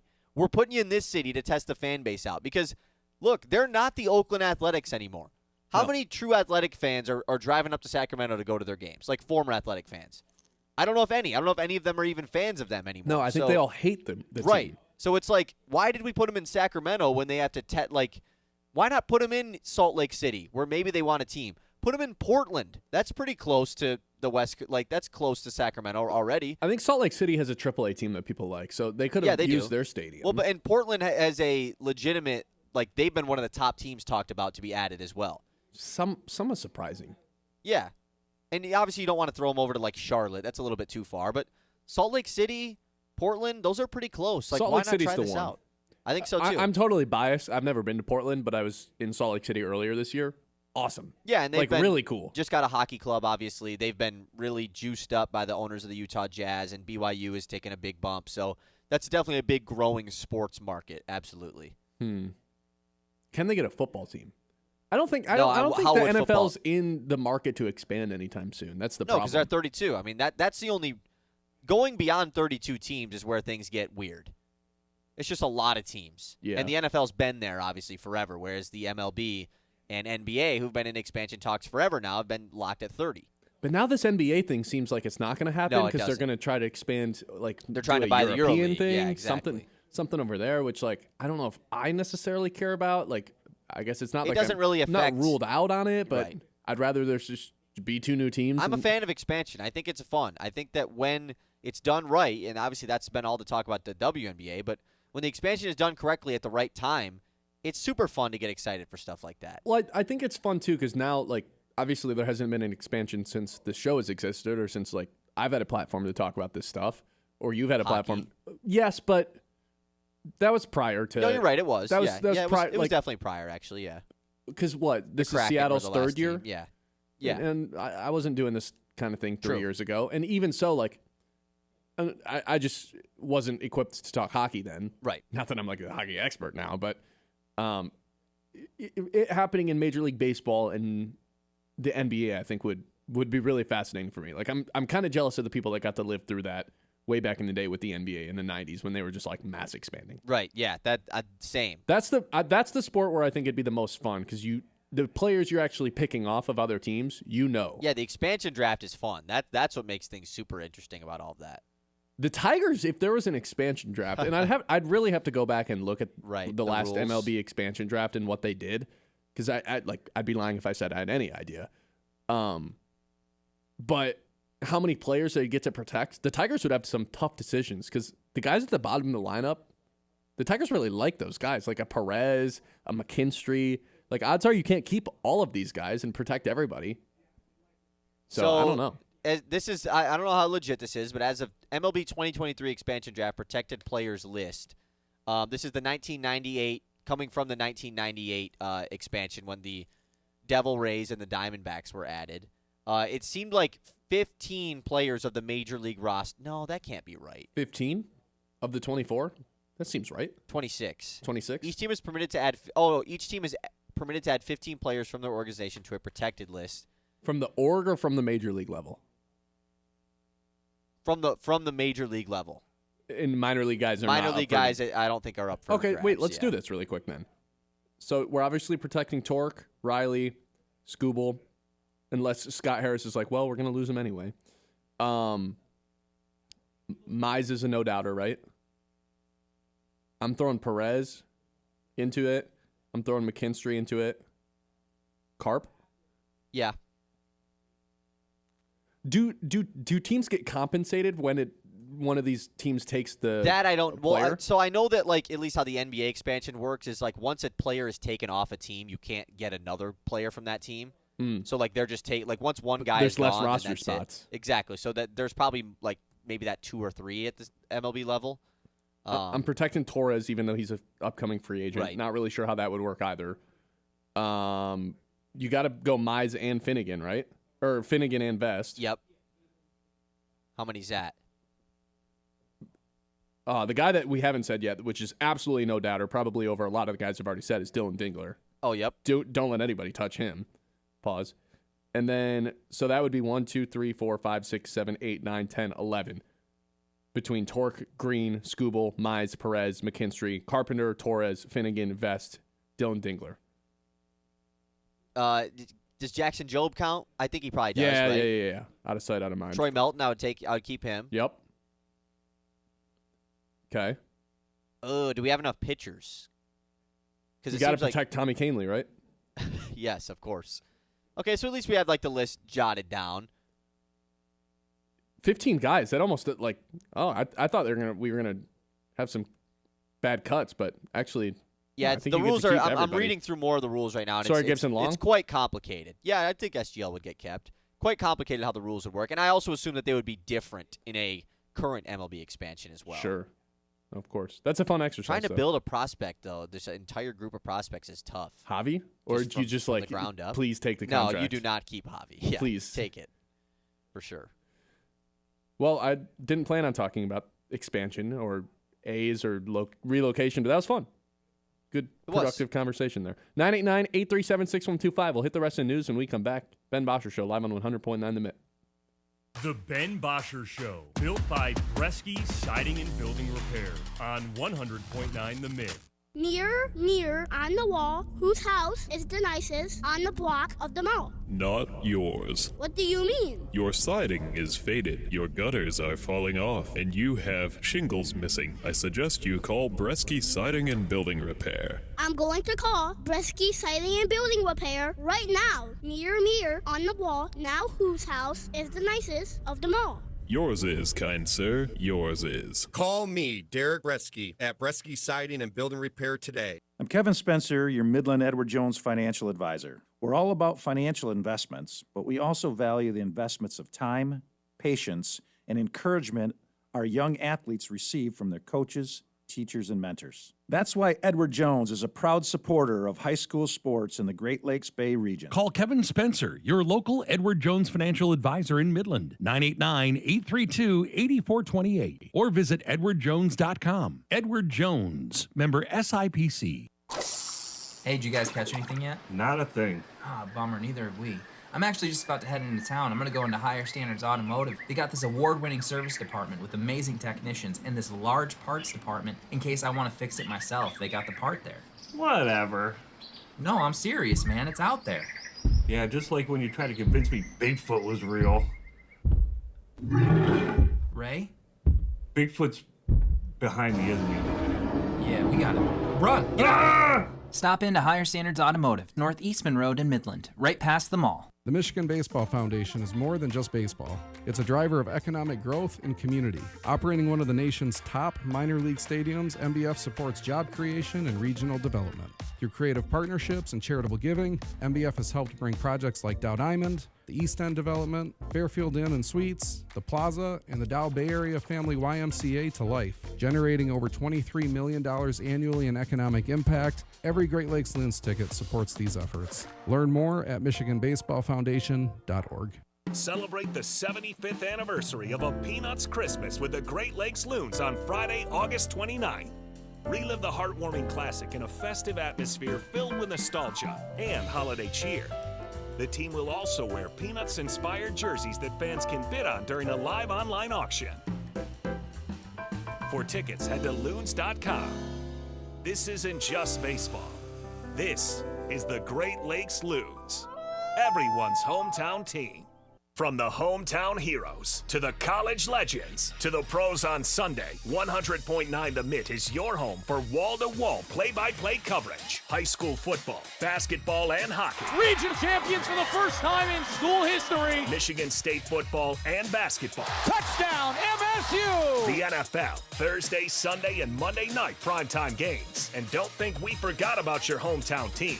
The Great Lakes Loons. That ball's over and out of here. 100.9 The Mitt. We're in your town, your school, your huddle. 100.9 The Mitt is here for sports fans in the Great Lakes Bay region. From the hardwoods of Saginaw to Midland's Friday Night Lights. From the streets of Bay City to Freeland, Frankenmuth, and Hemlock. We roll through Beaverton, Auburn, Pinconning, Essexville, and Shepherd. All the way to Gladwin, Birch Run, Coleman, and Bridgeport. This is your sports station. High school, college, NFL, the Loons. It's all right here. 100.9 The Mitt. Mid-Michigan sports leader. Bel Air Brown, Dragon's Milk, Mad Hatter, Purple Gang, and Huma Loopalicious. These are names that let the imagination run wild and let the taste buds take a stroll. Welcome to the craft beer craze in Michigan. Bolstered by the Great Lakes and nurtured by the glacier-rich soil, here awaits a brewer's paradise. With fresh hops growing tall in the old Mission Peninsula and fresh barley fields sweeping the mitten, Michigan ranks 5th in the nation in the number of breweries, microbreweries, and brew pubs. From Good Harbor Golden to Whitefish Bay Wheat, from Motown Lager all the way to Park Bench Porter, Michigan is serving up a frosty glass of perfection. Whether you want to take in a game with a Two-Hearted Ale or just sit on a front porch sipping a Steelhead Red, let's tap into life at its fullest and treat ourselves to a taste that's pure Michigan. Your trip begins at Michigan.org. The Ben Bosscher Show, built by Bresky Siding and Building Repair on 100.9 The Mitt.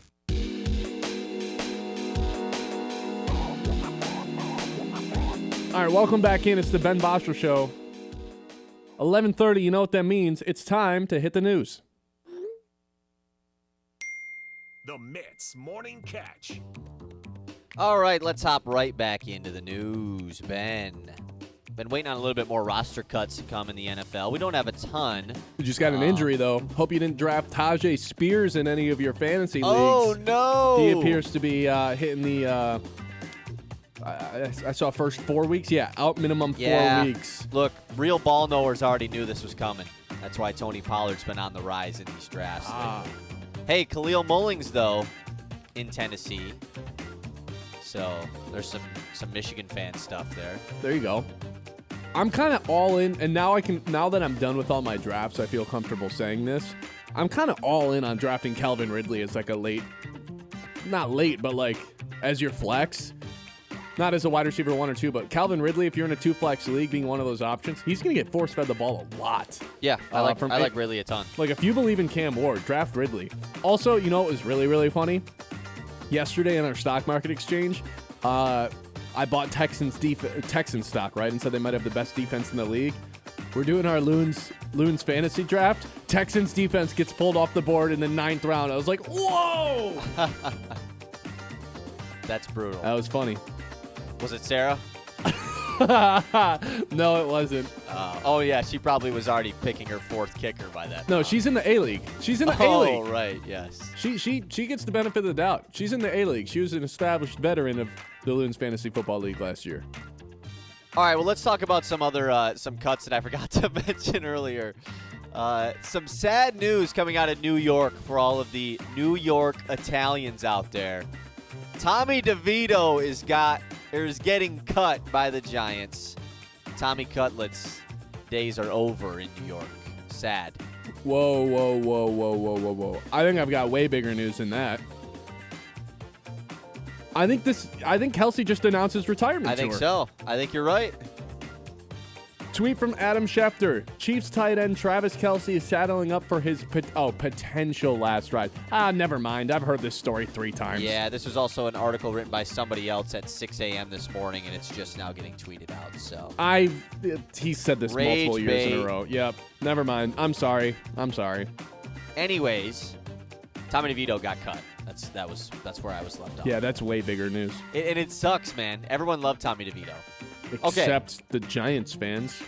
Sure. No, the Giants fans loved him. No, they didn't. Yeah, they did. Ask John, man. Anyways. John, the Giants fans, they're just confused. They don't even know what good football looks like anymore. It's been too long. Okay.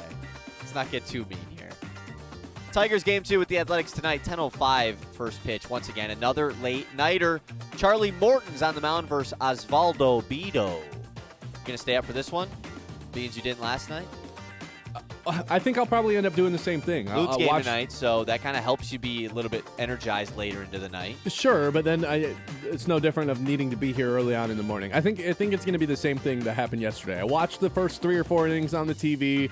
I listened to the rest of it in my bed, and then I wake up and Dan Dickerson's like, and the Tigers lost. And I'm like, what happened? That's what happened to me this morning. Yeah, I was quite confused when I woke up. Well, I went to bed in the 5th, but was listening to it on my phone. But I missed everything that actually happened, like with the Grand Slam and everything. But I woke up during the recap. He was like, the Tigers lose 8-5 or whatever the final was. I was like, what? And I was too sleepy to go look at what actually happened. I was like, I'll look in the morning. Then the neighbor's dogs woke me up at I don't even know when, 5 in the morning. They were just outside barking. It's like, why are they outside? Ready to start your day. Yeah, exactly. We got some Tigers injury news. Brent Herter, who was sent down a little bit ago, they've been doing this kind of series by series, bringing up lefties and righties. Well, Herter sent down not because he wasn't set to pitch this time out. It's because he's going on IL with back stiffness. So Brent Herter going to be without a lefty for the Tigers for the foreseeable future. I don't like that. I don't love that. No, not good. Because we don't have a ton of lefties sitting around in the minor leagues. That's why Summers was up and pitching yesterday. Big fella. Yes. Okay, we got some Caitlin Clark news, Ben. Haven't had a ton of CC in the news lately. She's been dealing with that injury nearly all season long. But she has become Nike's newest signature athlete. Introduced Monday as the iconic brand's newest signature athlete, which entails the launch of a new signature logo, a collection of sportswear and apparel, and eventually a signature sneaker. You gonna buy them? You gonna be rocking around the Midland CC with the CZs on? Ooh, that's good stuff. If the logo's that cool, would go hard to pull up to the community center with the CCs on. That would go crazy. It just depends on if the logo's cool. That's really all that matters, because you know who else is gonna have the CC logo eventually? Who? Cade Cunningham. Cade Cunningham. It's too late. He already has his logo. Have you seen it? It's sick. It's cool, but I don't think he's going to get a signature shoe from Nike or anything. Yeah, he already is a Nike athlete, though. Yeah, but I don't think he's getting a signature shoe. I think it's too late. Give him a couple years. No, a lot of them guys it happens have under your rookie shoes. year, or it doesn't happen at all. If Donovan Mitchell has a signature shoe, not through Nike though, right? No, Adidas. The Yeah, Spiders. yeah, exactly. And if you're going to buy a shoe through Adidas, it's actually. What other NBA players have shoes through Adidas? A ton of them. Anthony Edwards. I got the newest Ants. Really? Yeah. Yeah. I'm not a shoe head. Dame Maybe Lillard, I'm pretending James to be. Harden. I'm pretending to be a shoe head. I'm not. Right. Yeah, that's basically it. We went over all this stuff earlier, unless you want to dive back into this Dave Portnoy situation. No, I don't. Deadline, by the way, for the roster cut down, 4 p.m. today for the Lions to get all the way down to 53. So we'll see if we get any other unexpected cuts. I don't really think we will, but obviously we will find out.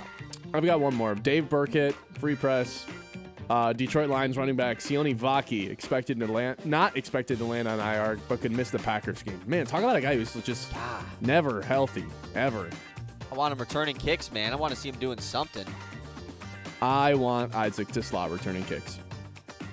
I'm going to keep banging this drum. If you're not going to involve him week 1, then have him return kicks. Have him return punts. Something. Get him involved. I agree. I need to see him with the ball in his hands. All right. 989-837-6125. We've got 2 traditions to close out every show. We'll get to those next. But before we get to that, I got to just take a second, say, if you like the show at all, go to the YouTube, hit the subscribe button. We were at 0 2 months ago, and we're all the way up at, 338 right now. We would love to see that at 360 by the end of the week. That was the goal we set. So would really appreciate it if you enjoy the show in any way, whether you're listening on Facebook, in your car. Just go to the YouTube page at some point today and hit that subscribe button if you haven't already. Share it with a friend. Tell somebody about it. You guys help us out. Go a long way. So that's where I'll leave that. 989-837-6125. Talk to you guys soon. When we come back, our 2 traditions to close out every show.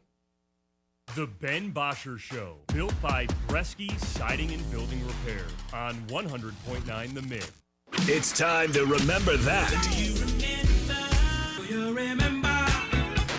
With Kyle Sandel. Presented by Matt Larson, Farm Bureau Agent, located downtown Midland. Busy day in the NFL last night as far as all 32 teams trying to shrink that roster size down to 53 ahead of today's deadline. The Lions obviously having to do the cuts as well, and we got a not-so-shocking one in Hendon Hooker, so I want to discuss that first. And I don't mean this in any disrespectful way towards Hendon Hooker, but I'm happy that this has finally come to an end. Hopefully, Hendon Hooker will get picked up by another team and get a fresh start and maybe get an opportunity to be a backup somewhere else and maybe get some NFL snaps at some point. But here in Detroit, it clearly was never going to work out. This preseason was the one for him to win that backup job for the first time in his career, and he's outplayed by Kyle Allen. Simple as that. Brad Holmes took a swing in the 3rd round of the 2023 draft, and it simply didn't work out. And it's not so shocking looking back at it why it didn't work out. He was one of the older quarterbacks in the draft who was coming off of a torn ACL. So he didn't really have the time to develop under Jared Goff to potentially take that job ever. Like, looking back at it, there was really no route ever that Hendon Hooker would be the successor to Jared Goff. It is what it is, and I'm happy that Kyle Allen is still a Lion. Now, the roster move that caught me and probably most other Lions fans a little bit off guard was the waiving of Dan Skipper. Been the 6th or extra offensive lineman for this Lions team for a couple years now, and hopefully Skip just gets sent to the practice squad, continues to play for the Lions this year because he's going to play a big role once again. Remember that. Presented by Matt Larson, Farm Bureau Agent, located downtown Midland. It's the Scholar Athlete of the Month, proudly presented by Fisher Companies here on Sports Radio 100.9 The Mitt. This month's recipient is Scarlett Mason from Standish Sterling High School. With a 4.3 GPA, Scarlett's a member of the track and field team and a state champion in swimming. Scarlett, a member of the National Honor Society, and PALS, a student support group. We get qualified, and then we are someone that if a student is uncomfortable talking to an adult, they can come talk to us about what's going on at home or whatever they're struggling with. The biggest thing was it raised mental health awareness, and I think that's huge in high school. Scarlett will be attending and swimming at Wayne State in the fall. To hear the full interview and nominate a local athlete for our scholarship program, visit 1009themitt.com.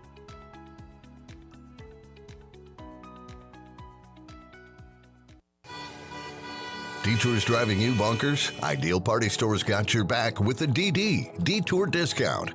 While the Lafayette Bridge is closed, enjoy 10% off select craft beer 6-packs and 10% off 4 bottles of select wine, 750 milliliters or more, with 2 great locations, 908 North Johnson on the east side and 401 Salzburg on the west side. Ideal Party Store makes every detour worth it. Serving Bay City since 1934, we're here to make you the life of the party. When the summer heat is on, keep your cool with Answer Heating and Cooling. Our expert team specializes in fast, reliable air conditioning repairs, installations, and maintenance. Stay comfortable all season long with top-notch cooling solutions and simply outstanding service. Plus, with financing options and special rebates, cooling your home has never been more affordable. Answer Heating and Cooling, where comfort is our priority. Try our new schedule online option or call us today. At Sandy Ridge, our completely renovated clubhouse is ready for you. With a brand new full kitchen, a spacious deck, and plenty of room for any event, it's the perfect spot for weddings, parties, or any special gathering. And that's not all. Our whole 16 green has been redesigned and is better than ever. Plus, our greens are the truest around, on par with the top courses, but at a price that fits your budget. Come visit us today at Sandy Ridge and see why we're the perfect choice for your next event. Every Wednesday on 100.9 The Mitt on the Ben Bosscher Show, you've got a chance to be a big winner. That's what this is all about. It always has been about. For the next 3 weeks, thanks to our friends at Garber Chevrolet, we are going to be sending someone to the Michigan State Spartans games for their matchups against Western Michigan, Boston College, and Youngstown State. All you have to do is be listening to the show at 10:15 and listen for that keyword to text in. Big Win Wednesday on the Ben Bosscher Show, thanks to our friends at Garber Chevrolet. Local sports don't stop when the game ends, and neither do we. 100.9 The Mitt is your digital home for the latest news across the state of Michigan. From high school to college and the pros, it's all on our socials. Follow us on Facebook, Instagram, TikTok, and YouTube. Just search 100.9 The Mitt and join the squad. Stay locked in on the latest stats and stories with exclusive video takes from local talent. Sports Radio 100.9 The Mitt.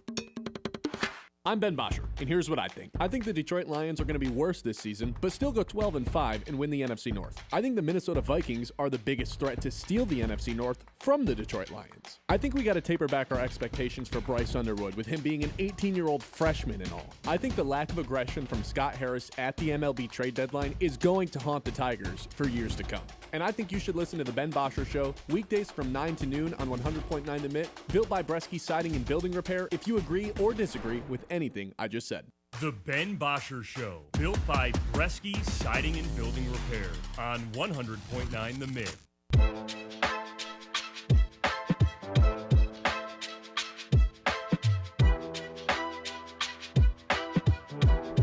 Two traditions to close out every show. First of those, bad news to start out. It's our lock of the day.